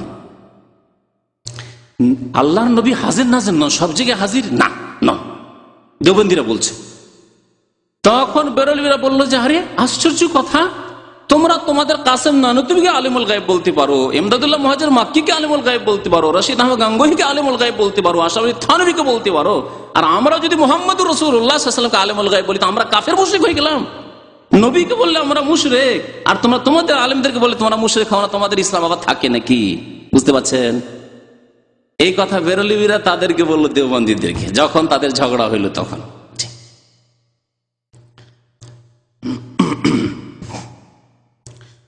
তাদের আরেকটি আকীদা, 8 নম্বর সম্ভবত দেওবন্দীদের আকীদা, যে ওলি আউলিয়াদের জন্য সময়কে কি করে দেওয়া হয়? সময় তাদের জন্য সংকুচিত করে দেওয়া হয়, তারপরে স্থান বা দূরত্ব সংকুচিত করে দেওয়া হয়। কি অর্থ? ওলি আউলিয়ার জন্য বাংলাদেশ থেকে মক্কা যে 5000 কিলোমিটার, 5000 কিলোমিটার নাই, ইচ্ছা করলে 1 মিনিটের মধ্যে এসে মক্কাতুল মুকাররমা হাজির, ফজর পড়লেন, আবার টান দিলেন, আবার চলে গেলেন, সকালে গিয়ে দর্শে গিয়ে হাটহাজারিতে বসে আছে, চরমনাইতে বসে আছে। বুঝলেন? এটা হচ্ছে, জি, টেলিভিশনে তো ছবি আসে, আসলে আসে না, আসলে চলে আসে। হ্যাঁ, কি কেমন কথা বললাম? টেলিভিশনে ছবি আসে, আসল মানুষ আসতে পারে? আসল মানুষ তো আসতে পারে না, আসল মানুষ তো যেখানে আছে সেখানে আছে, টেলিভিশনে তার ছবিটা আসছে এবং তার কথা আসছে, কিন্তু ওলিয়া উলিয়ারা, দেওবন্দি ওলিয়া উলিয়ারা সশরীরে চলে আসেন মক্কাতুল মুকাররমায়, নামাজ পড়েন। বলছেন আসর নামাজ পড়লেন মক্কায়, তারপরে মদিনা চলে আসেন, মদিনা জিয়ারত করে গিয়ে মাগরিব আবার হাজির মক্কায়। এটাও করেন তাদের হুজুররা, তাদের পীর সাহেবরা। তো এই দেওবন্দি আকীদা তাদের কিতাবে মওজুদ রয়েছে যে সময় তাদের জন্য সংকুচিত করে দেওয়া হয়, মানে সময় বেশি লাগে না, আর দূরত্বকেও তাদের জন্য সংকুচিত করে দেওয়া, দূরত্ব নাই। এই আকীদা আনোয়ার শাহ কাশ্মীরের কিতাবে রয়েছে। আগে বলেছে এই জন্য আলেমদের নাম বলে দিয়েছি যাতে করে সুবিধা হয় বুঝতে। আনোয়ার শাহ কাশ্মীরের কিতাব ফাইজুল বারীতে রয়েছে, এইরকমই কথা রয়েছে শাইখুল হিন্দ মাহমুদুল হাসান দেওবন্দির কিতাবেও, আকীদাতেও। তাদের আকীদা রয়েছে যে রোগের আরোগ্যতা তাদের ওলিয়া উলিয়ারা দিতে পারে। দেওবন্দি ওলিয়া উলিয়া পীরেরা রোগের আরোগ্যতা দান করতে পারে। জি, এই আকীদা রয়েছে। এই আকীদা দেওবন্দীদেরও। আর এই আকীদা বেরেলভীরা খোলাখুলি বলে যে আমাদের ওলিয়া উলিয়া আব্দুল কাদের জিলানী, খাজা মঈনুদ্দিন চিশতি, নিজামউদ্দিন আউলিয়া, এরা ফুরফুরা অমুক তমুক, এরা আমাদের আরোগ্যতা দান করতে পারে। আর এই দেওবন্দীরা লুকিয়ে লুকিয়ে গোপনে গোপনে এসব আকীদা রাখে। আর এগুলিকে তারা বলে যে আমাদের ওলি আউলিয়াদের, দেওবন্দি হুজুরদের কেরামত, এগুলি হচ্ছে কেরামত। আগে আমি কেরামতের আলোচনা বলেছি, দেখেন কেরামত মানুষের এখতিয়ারে থাকে না। যেই ব্যক্তির হাত দিয়ে কেরামত হয় সেই ব্যক্তির এখতিয়ারে মোটেই থাকে না। কার এখতিয়ারে থাকে? একমাত্র আল্লাহ। তাহলে আল্লাহর এখতিয়ারে যখন আল্লাহ যখন ইচ্ছা তখন দেখিয়ে থাকেন, আর যখন ইচ্ছা হয় না কিছুই নেই। আর অনেক সময় ওই ব্যক্তি একটু আগে জানতে পারেন যে হতে যাচ্ছে কিছু, আর না হলে জানতেও পারেন না। শুধু কেরামত সম্পর্কে না, এমনকি মুজিজা সম্পর্কে। নবী করিম সাল্লাল্লাহু আলাইহি ওয়াসাল্লাম কখনো কোনো মুজিজা সম্পর্কে জানতে পারতেন যে এটা হতে যাচ্ছে, হবে এরকম, আর ওহির মাধ্যমে যেহেতু জানিয়ে দেওয়া হয়েছে হয়তো সেই ক্ষেত্রে। আর কখনো তিনি জানতেন না, আম্বিয়া কোনো এরকম। এই জন্য বারবার আমি মুসা আলাইহিস সালামের ঘটনার উদাহরণ দিয়ে থাকি। মুসা আলাইহিস সালামকে আল্লাহ বলেন আলকে মাফি ইয়ামিনিকা, তোমার ডান হাতে যে লাঠি আছে ফেলে দাও। যখন ফেলে দিলেন তখন ফাইজা হুয়া সুবানুম মুবিন, অজাগর সাপে লাফ দিয়ে চলে আসছে। ভয়ে মুসা আলাইহিস সালাম কি করলেন? ওয়াল্লা মুদবিরান ওয়ালাম ইউআকিব, কোরআনে কারীমের আয়াত। এমন ভাবে পালাতে শুরু করলেন যে একটু ঘুরে ফিরেও দেখছেন না যে কি দেখি একটু থামলো কিনা, তেড়ে আসছে নাকি, দেখার ফুরসত না, বাঁচতে হবে, জীবন বাঁচা, এইভাবে পালাচ্ছেন। তাহলে তিনি যদি সামান্য জানতেন যে এটি আমার মুজিজা, তাহলে পালাতেন? কখনো পালাতেন না।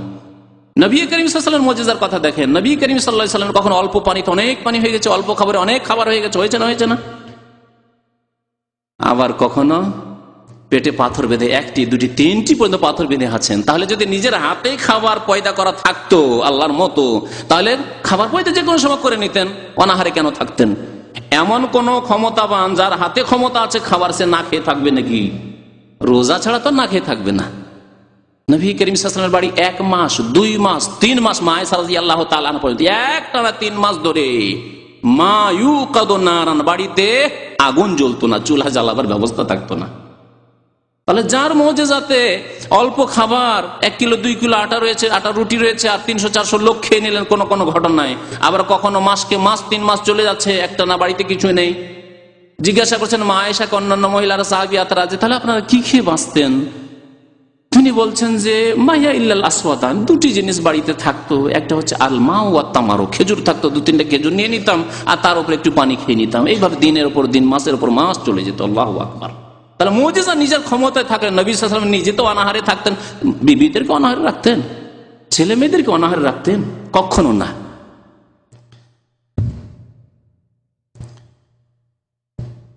নবী করিম সাল্লাল্লাহু আলাইহি ওয়াসাল্লাম রোগের আরোগ্যতা দান করতে পারছেন না। ইব্রাহিম অসুস্থ হয়ে মারা যাচ্ছেন, ধরে রাখতে পারছেন না, সুস্থ করতে পারছেন না। আর দেওবন্দি ওলিরা, হুজুররা মুরিদদেরকে সুস্থ করে দিতে পারে, আরোগ্যতা দান করতে পারে। জি। তারপরে দেওবন্দীদের আরেকটি আকীদা তাদের কিতাবে রয়েছে যে তারাও কখনো কখনো আল্লাহ ছাড়া অন্যকে ডাকে। পীরে কামেলকে ডাকলে সেটা আল্লাহকে ডাকা, কারণ ওয়াহদাতুল ওজুদের আকীদা আছে যে সমস্ত অস্তিত্ব হচ্ছে এক। সুতরাং সমস্ত অস্তিত্ব যখন এক, তো পীরে কামেলকে যদি ডাকা হয় সেটা আল্লাহকে ডাকা হইল। সাধারণকে না ডেকে যে কোনো কিছুতেই আল্লাহ যখন, তো ডাকলেই আল্লাহকে ডাকা হইল। তাই তাদের কিতাবাদিতে বা তাদের কথাতে এইরকম আল্লাহ ছাড়া অন্যকে ডাক রয়েছে। আশরাফ আলী থানভীর এতে রয়েছে। তারপরে এদের যে মুর্শিদ, যিনি বড় পীর হাজী এমদাদুল্লাহ মুহাজির মাক্কি, তার কিতাবে রয়েছে, শেহাবে সাকিবে রয়েছে। এসব আকীদা তাদের এসব কিতাবে রয়েছে, বা এসব ওলামাদের কথায় উক্তিতে রয়েছে। কবরের কাছে গিয়ে ধ্যান করা আরেকটি আকীদা দেওবন্দীদের, বেরেলভীরা করে। কবরের কাছে ধ্যান করা। কার কবরের কাছে? পীরদের কবরের কাছে বা নবীর কবরের কাছে। মদিনায় যদি যান কোনদিন মসজিদ নববীতে আর বেশিক্ষণ থাকার সময় হয়, তাহলে নবী করিম সাল্লাল্লাহু আলাইহি ওয়াসাল্লামের কবরের পিছন দিকে একটু গিয়ে দেখবেন যে আসহাবে সুফার এলাকা বলে একটা উঁচু জায়গা আছে, আর ওখানে বেশ কিছু লোক বসে থাকে। কিছু লোককে দেখবেন সবসময় চোখ বন্ধ করে 4 ঘন্টা 5 ঘন্টা 6 ঘন্টা।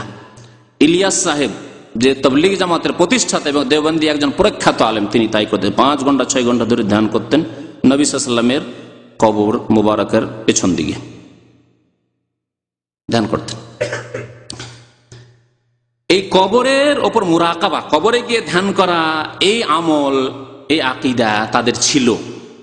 এর প্রমাণ রয়েছে খলিল আহমদ সাহারানপুরি, প্রখ্যাত আলেম, তাদের অনেক কিতাবের লেখক, তার থেকে রয়েছে, এবং ইলিয়াস সাহেবের কথা বললাম তার থেকে রয়েছে। ঘটনাগুলি ইনশাআল্লাহ তাআলা সময় সাপেক্ষে বর্ণনা করব। শিরক নয় কি কবরের কাছে ধ্যান করা? যে কবরের কাছে ধ্যান করার উদ্দেশ্য কি? কবর থেকে কিছু পাবো, কবরওয়ালা সন্তুষ্ট হবে। আল্লাহ কবরওয়ালাকে সন্তুষ্ট করতে বলেছেন না আল্লাহ তাকে সন্তুষ্ট করতে বলেছেন? আল্লাহু আকবার। সাহাবায়ে কেরামদের গুণ সম্পর্কে আল্লাহ বলছেন রাদিয়াল্লাহু আনহুম ওয়া রাদু আনহু, তাদের উপর কে রাজি হয়ে যায়?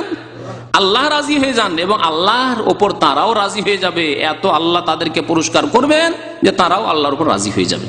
তাহলে আল্লাহর রেজামন্দি সন্ধান করতে হবে, আল্লাহর সন্তুষ্টির কামনা করতে হবে। আর পীর ওলির সন্তুষ্টির উদ্দেশ্যে মোরাকাবা করা, যে তারা সন্তুষ্ট হবেন, তাদের আত্মা সন্তুষ্ট হবে, আর তারা কিছু দেবে, তাদের কাছ থেকে কিছু পাবো, এই আকীদা নিয়েই কবরের ওপর মোরাকাবা, কবরের পাশে বসে মোরাকাবা করা হয়। শুধু নবীর কবরের কাছে নয়, তাদের ওলি আউলিয়াদের কবরের কাছে গিয়ে, ছোটরা বড়দের কবরের কাছে গিয়ে মোরাকাবা করে। অন্ধকারে বসে থাকে কবরের কাছে গিয়ে, অন্ধকারে লাইট বন্ধ করে, অন্ধকার করে কবরের কাছে গিয়ে বসে থাকে, ধ্যান করে। এসব আমল তাদের রয়েছে, আকীদা রয়েছে। গায়েব সম্পর্কে জ্ঞান হাসিল করা, ইলমে গায়েব খোলাখুলি বর্ণনা করে বেরলবিরা, দেওবন্দিরা লুকিয়ে লুকিয়ে। তাদের ওলামা, তাদের বুজুর্গ এবং তাদের পীরদের ইলমে গায়েব হাসিল হয়ে যায়, গায়েব সম্পর্কে জানতে পারে, কোথায় কি হচ্ছে, কোথায় কে বিপদে আছে, আবার উদ্ধারও করতে পারে। জি, এসব আকীদা তাদের কিতাবাদিতে রয়েছে। যেমন রয়েছে শিহাবে সাকিবে রয়েছে, আল মুহান্নাদ আল মুফান্নাদে রয়েছে, তারপরে শামাইম এমদাদিয়াতে রয়েছে, ফাইজুল বারিতে রয়েছে, এছাড়া ইনকিশাফ, জালজালাদার জালজাল, এসব কিতাবে এসব আকীদা রয়েছে। একবার আশরাফ আলী থানভীর এক মুরিদ স্বপ্নে দেখছে যে কলেমা পড়ার চেষ্টা করছে, পড়ছে লা ইলাহা ইল্লাল্লাহ, তারপরে চেষ্টা করছে মুহাম্মাদুর রাসূলুল্লাহ পড়ার, কিন্তু মুহাম্মাদুর রাসূলুল্লাহ পড়তে পারছে না। কি আসছে? আশরাফ আলী রাসূলুল্লাহ। আবার চেষ্টা করছে, তওবা করছে, কি করলাম, লা ইলাহা ইল্লাল্লাহ মুহাম্মদ বলার চেষ্টা করছে, আবার আশরাফ আলী রাসূলুল্লাহ বলছে। বারবার করে এরকম হচ্ছে স্বপ্নে ঘুম ভেঙে যাওয়ার পরে খুব পেরেশান হলো, যে কেন হইলো, খুব পেরেশান থাকলো সারা রাত। সকাল হতেই পীর সাহেবের দরবারে, মানে আশরাফ আলী থানভী হাকিমুল উম্মতের দরবারে এসে হাজির। যে হাকিমুল উম্মত হয়তো দিক নির্দেশনা দিবেন, হেদায়েত দেবেন, যেহেতু উম্মতের ডাক্তার তো ভালোই চিকিৎসা দিবেন। কেমন ডাক্তার, কেমন চিকিৎসা শুনুন। এসে যখন বললেন যে হাজরাত, যে আমার এরকম সমস্যা, কেন এরকম দেখলাম, কিছুই বুঝতে পারছি না, আমি কেন কলেমা পড়তে পারছি না, আমার কি পরিণাম খারাপ, লা ইলাহা ইল্লাল্লাহ মুহাম্মাদুর রাসূলুল্লাহ পড়ার চেষ্টা করছি, মুহাম্মাদুর রাসূলুল্লাহ পড়তে পারছি না, বারবার আপনার নাম চলে আসছে আশরাফ আলী রাসূলুল্লাহ। সেই সময় আশরাফ আলী থানভী যদি আলেমে হক হতেন, আলেমে দ্বীন হতেন, আলেমে হাক্কানি রব্বানি যদি হতেন, তাহলে তখন কি বলা উচিত ছিল? যে আপনি সাধারণ কেন বুঝছেন, যে তওবা করো, আস্তাগফিরুল্লাহ পড়ো, এবং তোমার কাছে শয়তান এসে তোমাকে বিভ্রান্ত করার চেষ্টা করেছে, আস্তাগফিরুল্লাহ, আমি একজন সাধারণ মানুষ, আর শয়তান তোমাকে গুমরা করে জাহান্নামে নিয়ে যেতে চায়, বেশি বেশি আল্লাহর কাছে পানা চাও, বলো আউযু বিল্লাহি মিনাশ শাইতানির রাজিম। এবং খারাপ স্বপ্ন দেখলে যেই দোয়া নবী করিম সাল্লাল্লাহু আলাইহি ওয়াসাল্লাম শিখিয়েছেন, আমাদের অনেক ভাইয়ের এখানে মুখস্থ আছে, আউযু বিকালিমাতিল্লাহি তাম্মা, আর কি, আউযু বিকালিমাতিল্লাহি তাম্মাতি মিন গাযাবিহি ওয়া ইকাবিহি ওয়া শাররি ইবাদিহি ওয়া মিন হামাযাতিশ শাইতানি আন ইয়াহদুরুন। খারাপ স্বপ্ন দেখলে এই দোয়া পড়েন, তাহলে আর শয়তানে সেই রকম খারাপ স্বপ্ন তোমাকে দেখাতে পারবে না। এই কথা বলা উচিত ছিল যদি হাক্কানি আলেম হতেন, দ্বীনের খাদেম হতেন তাহলে। কিন্তু খেদমত কিসের করেছেন তা ভালো করেই বুঝতে পারবেন আপনি, যে তিনি বললেন যে মেরে বারে মে তোমারি হুসনে আকিদত কি দলিল হ্যায়। তর্জমা করে বুঝাই, কারণ অনেকে হুসনে আকিদত বুঝতে পারবেন না। এই হচ্ছে আমার সম্পর্কে তোমার, আমার যে তুমি খাঁটি ভক্ত এবং তুমি যে আমার সম্পর্কে খুব ভালো ধারণা রাখো, এর স্পষ্ট প্রমাণ যে আমার যখন কলেমা চলে আসছে, আশরাফ আলী রাসূলুল্লাহ চলে আসছে, তার মানে তুমি আমার খুব খাঁটি ভক্ত, এবং ইখলাসের সাথে, নিষ্ঠার সাথে আমার তুমি ভক্তি কর, এর প্রমাণ পাওয়া যায় এর থেকে। তাহলে উৎসাহিত করলো না এসব কাজের শিরকি কথার জন্য, কুফরি কথার জন্য, আশরাফ আলী রাসূলুল্লাহ বলার জন্য? তাদের কিতাবাদিতে এই ঘটনা রয়েছে, অন্যরা লিখেনি, তাদের কিতাবে এই ঘটনা রয়েছে। একটা জাল হাদিস শুনেছেন কি? আউয়ালা মা খালাকাল্লাহু নূরি, সর্বপ্রথম আল্লাহ আমার নূর সৃষ্টি করলেন, আর সমস্ত সৃষ্টি জগৎ কুল্লুল খালায়েক মিন নূরি, আর আমার নূর থেকে সারা পৃথিবী সারা বিশ্ব সৃষ্টি হলো। ওয়া আনা মিন নূরিল্লাহ, আর আমি আল্লাহর নূরের তৈরি। একটি জাল হাদিস যা মিলাদ পড়া লোকেরা, কিয়াম করা লোকেরা পড়ে থাকে। এখানে বেরেলভিরা বেশি করে, কিন্তু দেওবন্দীরাও এখানে এসে তাদের সাথে মিলে গেছে।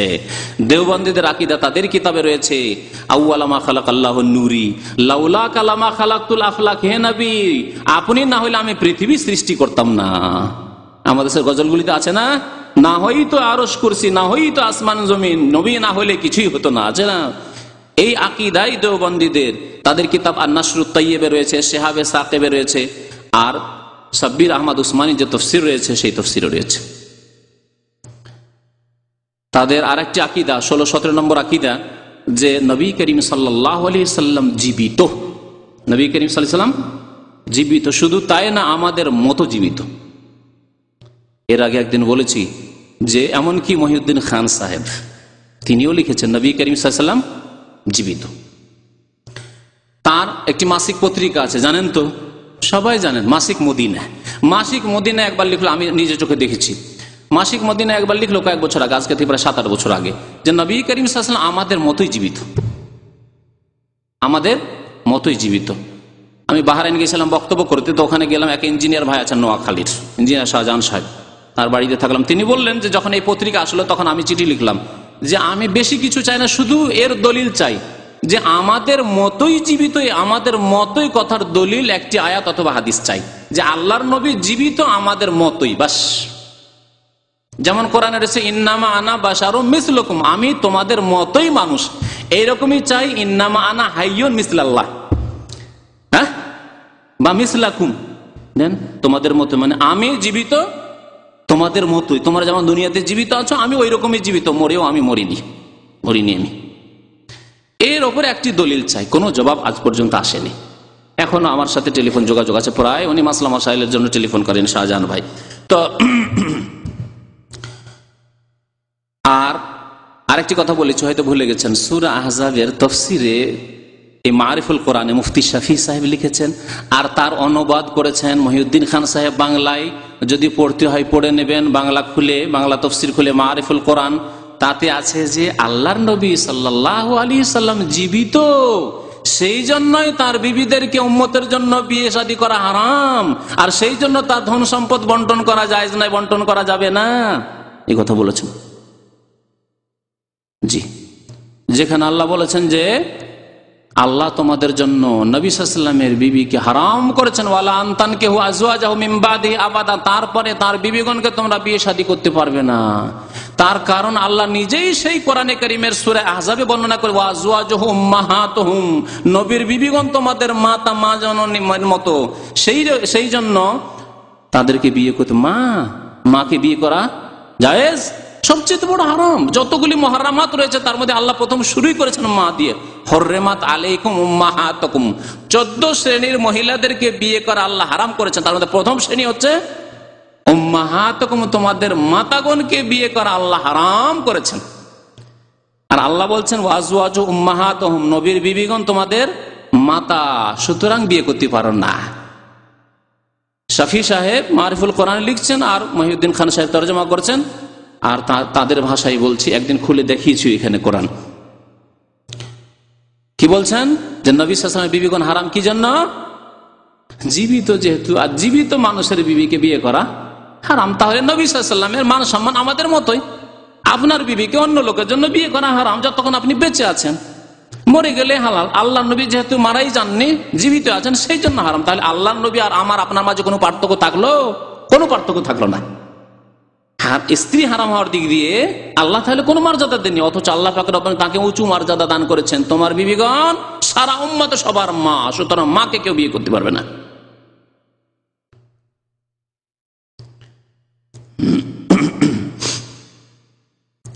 দেওবন্দীদের আর একটি আকীদা, তারা বুক ফুলিয়ে বলে, এটিকে লুকাই না, তা হচ্ছে যে রাসূলুল্লাহ সাল্লাল্লাহু আলাইহি ওয়াসাল্লামের কবর জিয়ারতের জন্য সফর করার উদ্দেশ্য করে দূর দূরান্ত থেকে সফর করা শুধু সুন্নত নয়, মুস্তাহাব নয়, নেকির কাজ নয়, বরং ওয়াজিব। হজের পরে অথবা হজের আগে, হজ করার পূর্বে অথবা পরে হাজী সাহেবদের জন্য ওয়াজিব হচ্ছে নবী পাক সাল্লাল্লাহু আলাইহি সাল্লামের রওজা মোবারকের জিয়ারত করা। তাদের কিতাবাইতে আছে। যারা হজের কিতাব দেওবন্দীদের পড়বেন, ভারত উপমহাদেশের হানাফিদের, বাংলাদেশের, তারা এই মাসলা তাদের কি পাবেন ওয়াজিব। অথচ নবী করিম সাল্লাল্লাহু আলাইহি ওয়াসাল্লাম স্বয়ং বলছেন লা তুশাদ্দুর রিহালু ইল্লা ইলা সালাসাতি মাসাজিদা, 3 মসজিদ ছাড়া কোন চতুর্থ স্থানের জন্য নেকির উদ্দেশ্যে নিয়ে সফর করা জায়েজ নয়, সফর করা যাবে না। মসজিদে হারাম, মসজিদে নববী আর বাইতুল মুকাদ্দাসের মসজিদ। নবী সাল্লাল্লাহু আলাইহি ওয়াসাল্লামের কবর চতুর্থ স্থান। সুতরাং সফর করবেন এই উদ্দেশ্যে যে নবীর কবরের কাছে যাব, হ্যাঁ, নবীর রওজা মোবারকের উদ্দেশ্যে সফর করছি, নবী সাল্লাল্লাহু আলাইহি ওয়াসাল্লাম নিষেধ করেছেন। আর দেওবন্দীদের আকীদা যে ওয়াজিব, যা নিষেধ করেন আল্লাহর নবী তা ওয়াজিব হয়ে যায় তাদের কাছে। অথচ আল্লাহ বলছেন যখন এইরকম কথা শুনবে তখন কোনটা নেবে? ফাইন তানাজাতুম ফি শাইইন ফারুদ্দুহু ইলাল্লাহি ওয়ার রাসূল, যদি কোনো ক্ষেত্রে মতানৈক্য হয়, 2-3টি মত দেখো, তাহলে কার কাছ থেকে ফয়সালা নেবে? আল্লাহর কাছ থেকে, রাসূলের কাছ থেকে। আল্লাহ এবং রাসূলের ফয়সালা হচ্ছে যে 3টি মসজিদ ছাড়া আর কোনো জায়গার জন্য নেকির উদ্দেশ্য করে যাবেন না। যাবেন বাড়ি হচ্ছে চিটাগাং, আর যাবেন শাহজালালে যাচ্ছেন নেকি করার জন্য, হ্যাঁ, আটরসি যাচ্ছেন নেকি করার জন্য। শিরকের আড্ডাই হোক অথবা শিরকের আড্ডা নাই হোক, আপনি সফর করে কোনো জায়গায় যেতে পারেন না নেকির উদ্দেশ্যে 3টি মসজিদ ছাড়া। আল্লাহর নবীর কথা। আর তাদের আকীদা যে নবী সাল্লাল্লাহু আলাইহি ওয়াসাল্লামের কবরের জন্য সফর করা হচ্ছে শরীয়ত সম্মত, বরং ওয়াজিব। এই কথা রয়েছে আল মুহান্নাদ আল মুফান্নাদ, রয়েছে বাজুল মজহুদ রয়েছে, 2টি কিতাব হচ্ছে খালিল আহমদ সাহারানপুরীর, ফাইজুল বারী তো রয়েছে, শেহাবে সাকিবে রয়েছে। এসব দেওবন্দীদের খুব প্রসিদ্ধ কিতাব, হাদিসের সারা ভাষ্য, বড় বড় কিতাব। তাদের আরেকটি আকীদা যে দোয়া করবেন তখন নবী সাল্লাল্লাহু আলাইহি ওয়াসাল্লামের ওসিলা দিয়ে দোয়া করতে হবে, নবীর বরাত দিয়ে দোয়া করতে হবে। হে আল্লাহ, তোমার নবীর হকে বা তোমার নবীর ওসিলাই, বিভিন্ন ভাষা দিয়ে বলে তারা, হ্যাঁ, হে আল্লাহ তোমার নবীর দোহাই, যাই বলুক না কেন, এই বিভিন্ন শব্দ, এইসব বলে, এইসব বাক্য বলে তারা ওসিলা ধরে নবীকে, ওলিকে ওসিলা বানিয়ে, নেক লোক, সৎ লোকদেরকে ওসিলা বানিয়ে আল্লাহর কাছে দোয়া করে।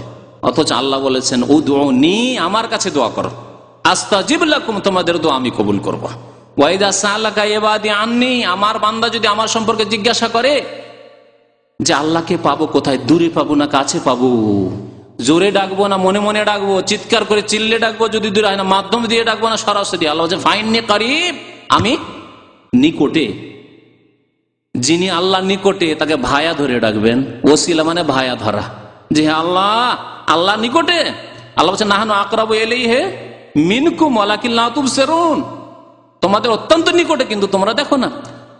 নাহনু আকরাবু ইলাইহি মিন হাবলিল ওয়ারিদ, তোমাদের যে এই যে সেরা রয়েছে, হ্যাঁ, কাঁধে, এই সেরার চাইতে বা গলায় রয়েছে, এই সেরার চাইতেও কাছে আমি, হাবলিল ওয়ারিদ, এর চাইতেও কাছে আমি।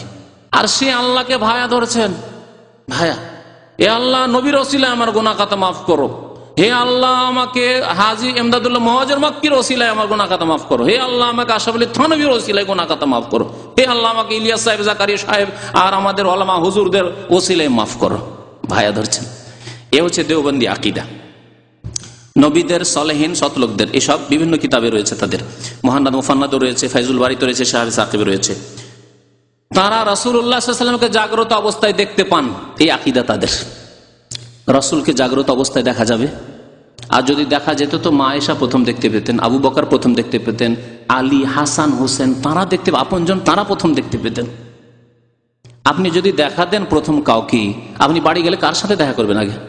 বাবা মা, আপনার স্ত্রী, ছেলে মেয়ে, না যাবেন আপনি গ্রামে, আগে গ্রামে গ্রামে সবার সাথে সাক্ষাৎ করবেন, আর শেষখানে এসে আপনি বাবা মায়ের সাথে সাক্ষাৎ করবেন? এইটাই ইসলামিক জ্ঞান আপনার? তো রাসূলুল্লাহ সাল্লাল্লাহু আলাইহি ওয়াসাল্লামকে তারা নাকি ফিল ইয়াকাদাতে, জাগ্রত অবস্থায় দেখতে পান। দেওবন্দীরা জাগ্রত অবস্থায় দেখতে পায়। এই আকীদা তাদের শামাইমে ইমদাদিয়াতে রয়েছে, মুহাজির মক্কির কিতাবে রয়েছে, ফাইজুল বারীতে রয়েছে। আল্লাহ পাক রব্বুল আলামিন কোথায়? যদি আপনাকে জিজ্ঞাসা করে আল্লাহ কোথায়, আকাশে আরশে আজিমে, তাই না? আর রহমানু আলাল আরশি ইস্তাওয়া, আল্লাহ আরশে সমাসীন।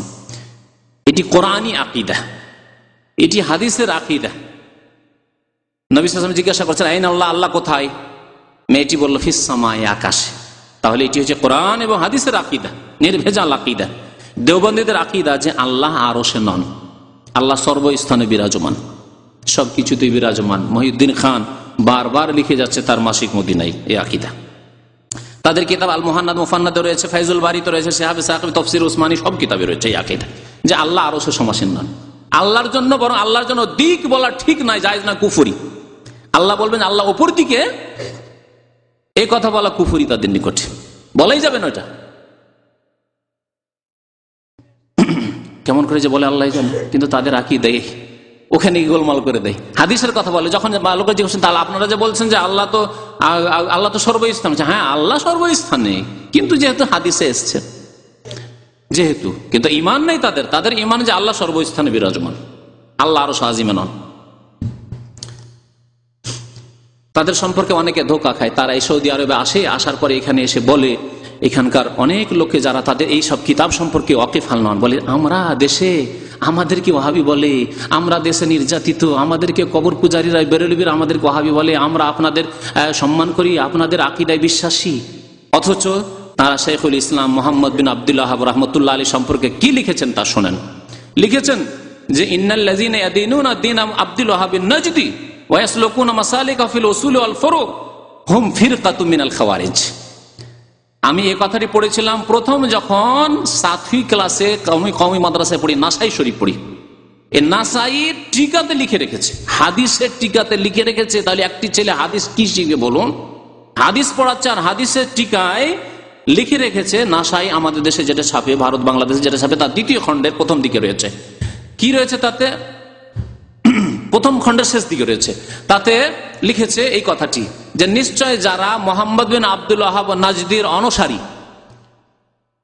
আর তার আকীদায় বিশ্বাসী আর তার ফরুতে মাসলা মাসাইলে বিশ্বাসী, তার মতবাদে বিশ্বাসী, হুম ফিরকাতুম মিনাল খাওয়ারিজ, তারা একটি খারেজি দল, খারেজি ফিরকা। তাইলে সৌদি আরবের আইম্মায়ে কেরাম, উলামায়ে কেরাম, সরকার সম্পর্কে দেওবন্দীদের আকীদা হচ্ছে যে হুম ফিরকাতুম মিনাল খাওয়ারিজ, এটা হচ্ছে খারেজি ফিরকা। তাদের কিতাবের একটি নাম তো আমি বললাম, যেটি ছাত্র জীবনে দেখেছি, আজকে থেকে কত সাল আগে আমি পড়েছি, সামান্য বলি 1981-তে আমি পড়েছি। পড়ার পরে একজন হানাফি ওস্তাদ ছিল আর দেওবন্দি ফারেক, গিয়ে ধরলাম ভালো করে যে আপনারা দেওবন্দিরা বলেন যে আমরা সহি আকীদার লোক, মোহাম্মদ বিন আব্দুল ওয়াহাব সম্পর্কে কি লিখেছে?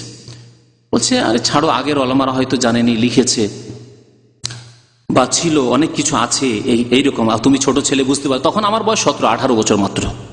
18 বছর বয়সে যখন জিজ্ঞেস করলাম সেই দেওবন্দি ওস্তাদকে, এদিক সেদিক করে আমাকে বুঝিয়ে দিল যে এইসব কথা এখন বুঝতে পারবে না, বড় হলে তো বুঝতে পারবে। ফিরকাতুম মিনাল খাওয়ারিজ যে কথা রয়েছে, এই নাসাই শরীফের হাসিয়াতে রয়েছে, তারপরে রয়েছে ফাইজুল বারীতে রয়েছে, আর শিহাবে সাকিবে রয়েছে, হুসেন আহমদ মাদানির কিতাবে রয়েছে। এতগুলি কিতাবে আকীদা রয়েছে।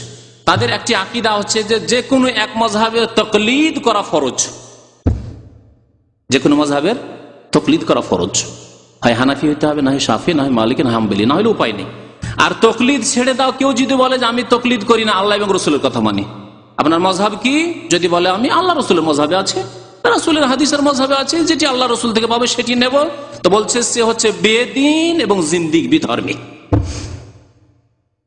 তাকলীদ ছেড়ে দেওয়া, মাযহাব ছেড়ে দেওয়া হচ্ছে বেদিনী, বিধর্মিতা। এ কথা বলেছে, এই কথা রয়েছে আল মুহান্নাদ আমার কাছে সামনে আছে, আল মুহান্নাদে আছে, আল মুহান্নাদ কিতাবে আছে, শিহাবে সাকিবে আছে, হোসেন আহমদ মাদানির, খলিল আহমদ সাহারানপুরীর কিতাব মুহান্নাদ, আর তিরমিজির একটি টিকা লিখেছে তাকরির তিরমিজি, তাতেও রয়েছে। আশরাফ আলী থানভীর কিতাব আমি ছোটকালে পড়েছিলাম, একটি কিতাব আশরাফুল জওয়াব, তাতেও রয়েছে তাকলীদ করা ওয়াজিব কোন এক মাযহাবের, আর যে তাকলীদ করবে না সে গুমরাহ হয়ে যাবে, পথভ্রষ্ট হয়ে যাবে। অথচ তাকলীদ শব্দটি যদি ওয়াজিব হতো বা ফরজ হতো, তাহলে তাকলীদ শব্দটি কোরআনে একবারও তো আসতো। আল্লাহ রোজা ফরজ করেছেন, রোজা কতবার এসেছে? কুতিবা আলাইকুমুস সিয়াম, বলেছেন না আল্লাহ পাক রব্বুল আলামিন, ফামান শাহিদা মিনকুমুশ শাহরা ফালিয়াসুমহু উহিল্লা লাকুম লাইলাতাস সিয়ামে। নবী সাল্লাল্লাহু আলাইহি ওয়াসাল্লামের কত হাদিস রয়েছে সিয়াম সিয়াম সিয়াম করে, রোজা ফরজ, হজ ফরজ, হিজ্জুল বাইতে মান ইসতাতা ইলাইহি সাবিলা, আতিমুল হজ্জ ওয়াল উমরাতা লিল্লাহ। তাহলে তাকলীদ যদি ফরজ হয়, তাহলে কোরআনে একবার একটি আয়াত থাকবে না? থাকবে না।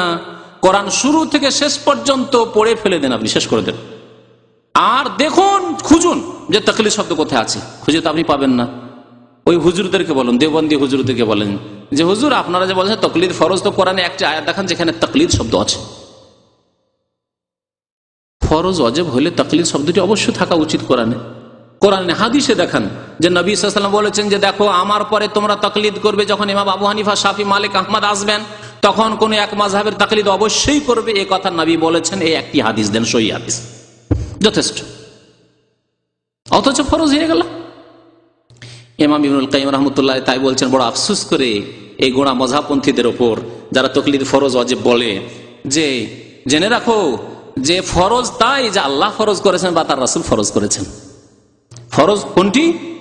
যে আল্লাহ ফরজ করেছেন অথবা তার রাসূল ফরজ করেছেন। তারপরে কাউকে ইখতিয়ার দেন, আবু বকর, ওমর, ওসমানকে ইখতিয়ার দেওয়া হয়নি যে কোনো কিছু ফরজ করে দেবে। যে এতদিন ফরজ ছিল না নবীর যুগে, আজকে আমি ফরজ করে দিলাম, আজকে আমি ফরজ করে দিলাম, এই ফরজ হয়ে গেল। এই ইখতিয়ার আর কাউকে দেওয়া হয়নি। কারো কাছে আর ওহী আসেনি, না দেওবন্দীদের কাছে ওহী আসতো, তাকলিদ এসে ফরজ হয়ে গেল। এছাড়াও বহু আকীদা রয়েছে, আশা করি যথেষ্ট, এতটুকু আকীদা জেনে নেওয়া যথেষ্ট। আর বিস্তারিত আলোচনা ইনশাআল্লাহ তাআলা শোনানো হবে এইসব আকীদা সম্পর্কে। আরেকটি কিতাব রয়েছে আশরাফ আলী থানভীর আরওয়াহে সালাসা, এসব ভ্রান্ত আকীদা জানার জন্য আরওয়াহে সালাসা কিতাবটিও গুরুত্বপূর্ণ। এই কিতাবগুলির নাম বললাম, হয়তো মনে না থাকলেও যখন আমার আলোচনা আবার শুনবেন তখন কিতাবগুলির নাম পাবেন। এই কিতাবগুলিতে এই আকীদা সব মওজুদ আছে, পাতা নম্বর, পৃষ্ঠা নম্বর দিয়ে সময় হলে ইনশাআল্লাহ তাআলা আপনাদেরকে দেখানো হবে। হুসাইন বিন মানসুর হাল্লাজ, সময় শেষে, হুসাইন বিন মানসুর হাল্লাজ তার একটি আকীদা ছিল হুলুল, মানে আল্লাহ একাকার হয়ে গেছেন, আল্লাহ অবতরণ করেছেন বিশেষ বিশেষ ব্যক্তির মধ্যে বা সবার মধ্যে। বিশেষ বিশেষ ব্যক্তির মধ্যে কেউ কেউ তাদের বলে, কিন্তু হুসাইন বিন মানসুর হাল্লাজ এ কথা বলেন। সে বলেছে সবকিছুতে আল্লাহ হুলুল করে গেছেন, মানে মিশে গেছেন। ওয়াহাদাতুল ওজুদ হচ্ছে অস্তিত্ব এক, আর এটি হচ্ছে যে দুটো আলাদা আলাদা জিনিস ছিল কিন্তু হুলুল করে গেছে। যেমন চিনি, এর আগে উদাহরণ দিয়েছে, চিনি আর পানি আলাদা আলাদা জিনিস ছিল, চিনিটা যা পানিতে দেওয়ার পরে গলে গেছে, দুটো আলাদা জিনিস ছিল, এক ছিল না। আর ইবনে আরবির আকীদা হচ্ছে না, আলাদা ছিলই না কোনো সময়, সব সময় একই সত্তা, সবকিছু এক, ওয়াহদাতুল ওজুদ। এই দুই কুফরি আকীদা যে ফিরআউন আর হামান, কারণ এদের চাইতেও বদ আকীদা এদের মধ্যে মওজুদ রয়েছে। এই হুসাইন বিন মানসুর হাল্লাজের নাম যখনই এসেছে ফাজাইল আমল কিতাবে, দেওবন্দীদের কিতাবে, তখনই লিখেছে রাহমাতুল্লাহ আলাইহি, আল্লাহর রহমতের দোয়া করে এরা এদের জন্য। এই ওয়াহদাতুল ওজুদের আকীদা সময় শেষ হয়ে গেছে, না হলে একটি ঘটনা শোনাইতাম। তবে এই ঘটনা দিয়ে শেষ করি, বাকি ওয়াহদাতুল ওজুদের আরো দলিল প্রমাণ আপনাদেরকে পরে শোনাবো। ওয়াহদাতুল ওজুদের আকীদার কারণে দেওবন্দি এক আলেম, এক পীর, তার মহিলা মুরিদ ছিল। আবার মহিলা, ও মজার কথা, শুধু সাধারণ মহিলা না, বেশ্যা মহিলা মুরিদ ছিল, মুরিদিনী ছিল, বেশ্যা মহিলা। তো বেশ্যা মহিলাদের মধ্যে একটি ছিল খুব সুন্দরী বেশ্যা। সবাই এসছে, সুন্দরী বেশ্যা আসেনি। তখন হুজুর পীর সাহেবের নজর তো সুন্দরীর দিকে, যেগুলি দেখতে ভালো না সেদিকে তো নজর যায়নি। ওই বেশ্যা সুন্দরী মুরিদিনী মনে আছে, কি ব্যাপার, ও তোমাদের ওই সঙ্গে ওই মহিলা আসেনি কেন? বলছে সে লজ্জা পায়, সে আসতে লজ্জা পায়, সেজন্য আপনার দরবারে আজকে আসেনি। যে কি মুখ নিয়ে যাব, আমরা এইসব বাজে কাজ, নোংরা কাজ করি। জি, তো এই আকীদার কথা তাজকিরাতুর রাশিদে রয়েছে। তাজকিরাতুর রাশিদ আহমদ গাঙ্গোহীর জীবনীর নামে এই কিতাব লিখেছেন অন্য তার এক ভক্ত। এই তাজকিরাতুর রাশিদে এই ঘটনা বর্ণনা করা হয়েছে, তাদের ঘটনা। তাজকিরাতুর রাশিদ পাতা নম্বর 242, আর খণ্ড হচ্ছে দ্বিতীয় খণ্ড 242 পৃষ্ঠায় এই ঘটনা বর্ণনা করেছে। বলছে যে জামেন আলী জালালাবাদী তো তৌহিদ হি মে গর্ক থে। জামেন আলী জালালাবাদী যে পীর সাহেব ছিলেন তাদের, দেওবন্দি পীর, তিনি সবসময় ওয়াহদাতুল ওজুদে ডুবে থাকতেন, সবসময় ওয়াহদাতুল ওজুদের আকীদায় ডুবে থাকতেন, মুহাজির মক্কির মতো। ইমদাদুল্লাহ মুহাজির মক্কির কথা বলা আছে, মক্কায় সবসময় ওয়াহদাতুল ওজুদে একেবারে একই সাথে সবকিছুতে আল্লাহ, সবকিছুতে আল্লাহ, তাতেও আল্লাহ, তার নিজের শরীরেও আল্লাহ, এতেই ডুবে থাকতেন এই আকীদায়। বলছে একবার ইরশাদ ফরমায়া, একবার বলছেন দামেন আলী জালালাবাদী কি সাহারানপুর में बहुत रंडियां मुरीद थी। দামেন আলী পীর সাহেবের সাহারানপুর ডিস্ট্রিক্টের একটি ছোট্ট শহর হচ্ছে দেওবন্দ, ওইখানে দেওবন্দ মাদ্রাসা অবস্থিত সাহারানপুর ডিস্ট্রিক্টে। এই সাহারানপুর শহরে, ডিস্ট্রিক্ট টাউনে অনেক বেশ্যা ছিল, যে বেশ্যাগুলি তার মুরিদনি ছিল। एक बार ये सहारनपुर में किसी रंडी के मकान पर ठहरे हुए थे। আবার এরা গিয়ে ভালো মানুষের ঘরে থাকে না, এরা আবার ওই বেশ্যাদের ঘরে থাকে। একজন পীর সাহেব বেশ্যার ঘরে কি করে থাকে? আমার মতো একজন অধম লোককে শিকতে ঘুরতে ফিরতে লজ্জা লাগে। আমি মনে হয় 3 মাস 4 মাস 6 মাস পরে শিকতে ঢুকি। আমার মতো একজন সাধারণ মানুষ যদি শিকর মতো জায়গায়, যেখানে পানের পিকের অভাব নেই, আর পান বিক্রির অভাব নেই, আর জদা তামাকের অভাব নেই, আর যেখানে সিটি ফিল্মের অভাব নেই, এইসব বাজে জায়গায় আমি যদি একবারে বাধ্য না হই তো যাই না। যদি দেখি আমার কাজটা হয়ে যাচ্ছে অন্য জায়গা থেকে অথবা কাউকে দিয়ে, তো আমি যাই না। আর দাঁড়িয়ে থাকা তো আমার ইতিহাসে নেই, কোন হোটেলে এমনি বসে থাকা আমার ইতিহাসে নেই, আলহামদুলিল্লাহ রাব্বিল আলামিন। তো আমার মতো লোক যদি এইরকম মন মানসিকতা রাখে, একজন সাধারণ মানুষ, তাহলে এদের কথা কি বলতে পারে? যারা আল্লাহর ওলি না শয়তানের ওলি, আল্লাহ পাক জানে। বলছে কোথায় ছিল সে? বলছে সাহারানপুর মে কিসি রন্ডি কে মকান পর ঠহরে হুয়ে থে। রন্ডি মানে বুঝেন তো? বেশ্যার বাড়িতে গিয়ে আশ্রয় নিয়েছে, মেহমান হয়েছে, অতিথি হয়েছেন কার? বেশ্যার। আমাদেরকে নামাজি মানুষ অনেক সময় দাওয়াত দিতে ইতশিত করে, দাওয়াত দিব, যাবেন কি যাবেন না হুজুর? আর বেশ্যার বাড়িতে গিয়ে নিজেই হাজির। সব মুরিদিনী আপনি মিয়া সাহেব কি জিয়ারত কে লিয়ে হাজির হয়ে গিয়ে, যত মুরিদিনী ছিল, মহিলাদের শুধু মহফিল, পুরুষের মহফিল নয়, মহিলা মুরিদিনী সব তো হাজির, মগর এক রন্ডি নেই আই। আবার সবাই বেশ্যা, ও বেশ্যাগুলি হাজির হয়েছে, সব বেশ্যা মুরিদিনী। আর মুরিদিনী হলে তো বেশ্যা কি করে থাকলো? যদি ধরেন পীরতন্ত্রের ধর্মেই ধরেন কি জায়েজ যে বেশ্যা বৃত্তিও করতে থাকবে আর মুরিদিনীও হয়ে থাকবে? জায়েজ? আপনার মুরিদিনী হলো অথচ বেশ্যা বৃত্তি করছে। একজন বেশ্যা আসেনি, মিয়া সাহাব বললে, ওই জামিয়ান আলী পীর সাহেব বলছেন, ফলানি কেউ নেই আই, অমুক কেন আসল না? সুন্দরী ছিল। रंडियों ने जवाब दिया, मियाँ साहब हमने उससे बेहतरिया कहा कि चल मियाँ साहब की जियारत को। उसने कहा मैं बहुत गुनाहगार हूँ, बहुत रूसिया हूँ, मियाँ साहब को क्या मुख दिखाऊं। খুব বললাম যে চলো চলো আমরা যাচ্ছি, চলো চলো চলো, খুব প্রেসার দিলাম, কিন্তু সে বলছে যে না, যাব না, কারণ আমি গুনাহগার, পাপী তাপি, আর এই কালো মুখ নিয়ে, পাপের কালো মুখ নিয়ে কেমন করে পীর সাহেবকে মুখ দেখাবো, যাব না, জিয়ারত কে কাবিল नहीं हूं, তার সাথে সাক্ষাতের যোগ্যতা আমার মধ্যে নেই। उसे তারপরে মিয়াঁ সাহেব কি বলছে? মিয়াঁ সাহেব ने कहा नहीं जी तुम उसे हमारे पास जरूर लाना, যাও নিয়ে আসো। তাহলে কত তার ইশকে পড়ে গেছে। এরা ইশক করে, তো এরা তো আল্লাহর সাথে ইশক করে, রসুলের সাথে ইশক করে, আর সবার সাথে ইশক করে, তাই না? তো বেশ্যার সাথে ইশক করে ফেলেছে, প্রেম করে ফেলেছে, যাও তাকে অবশ্যই নিয়ে আসো। জরুর লানা। চুনাঞ্চে রান্নিয়া উসে লেকার আয়ে, গেল সবাই 2 4 5 জন 10 জন ওই বেশ্যারা গেল, গিয়ে ধরে নিয়ে আসলো। जब वो सामने आई, আসলো সামনে, তো মিয়াঁ সাহেব ने पूछा, अरे बीबी तुम क्यों नहीं आई थी, কি ব্যাপার তুমি আসোনি কেন? उसने कहा हजरत रूस सियाही की वजह से जियारत को आती हुई शर्माती हूँ।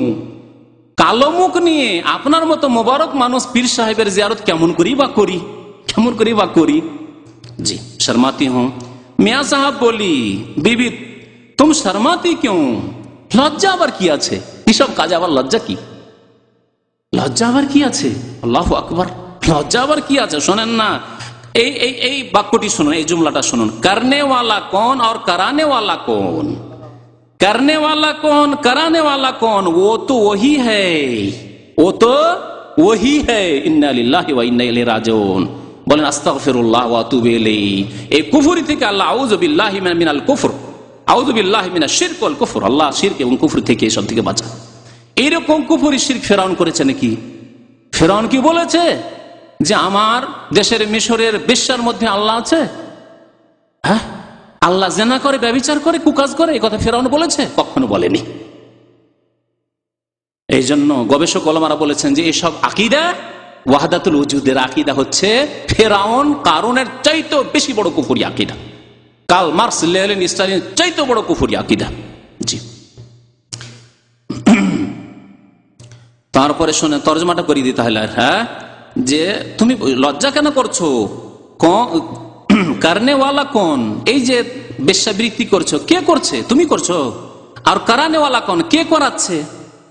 করছে কে আর করাচ্ছে কে? তুমি করো না আর তুমি করাও না, ও তো ওহি হ্যায়, মানে আল্লাহ করছে, আল্লাহ করাচ্ছে। আউযু বিল্লাহ, আল্লাহ করাচ্ছে এই কাজ আর আল্লাহ করছে।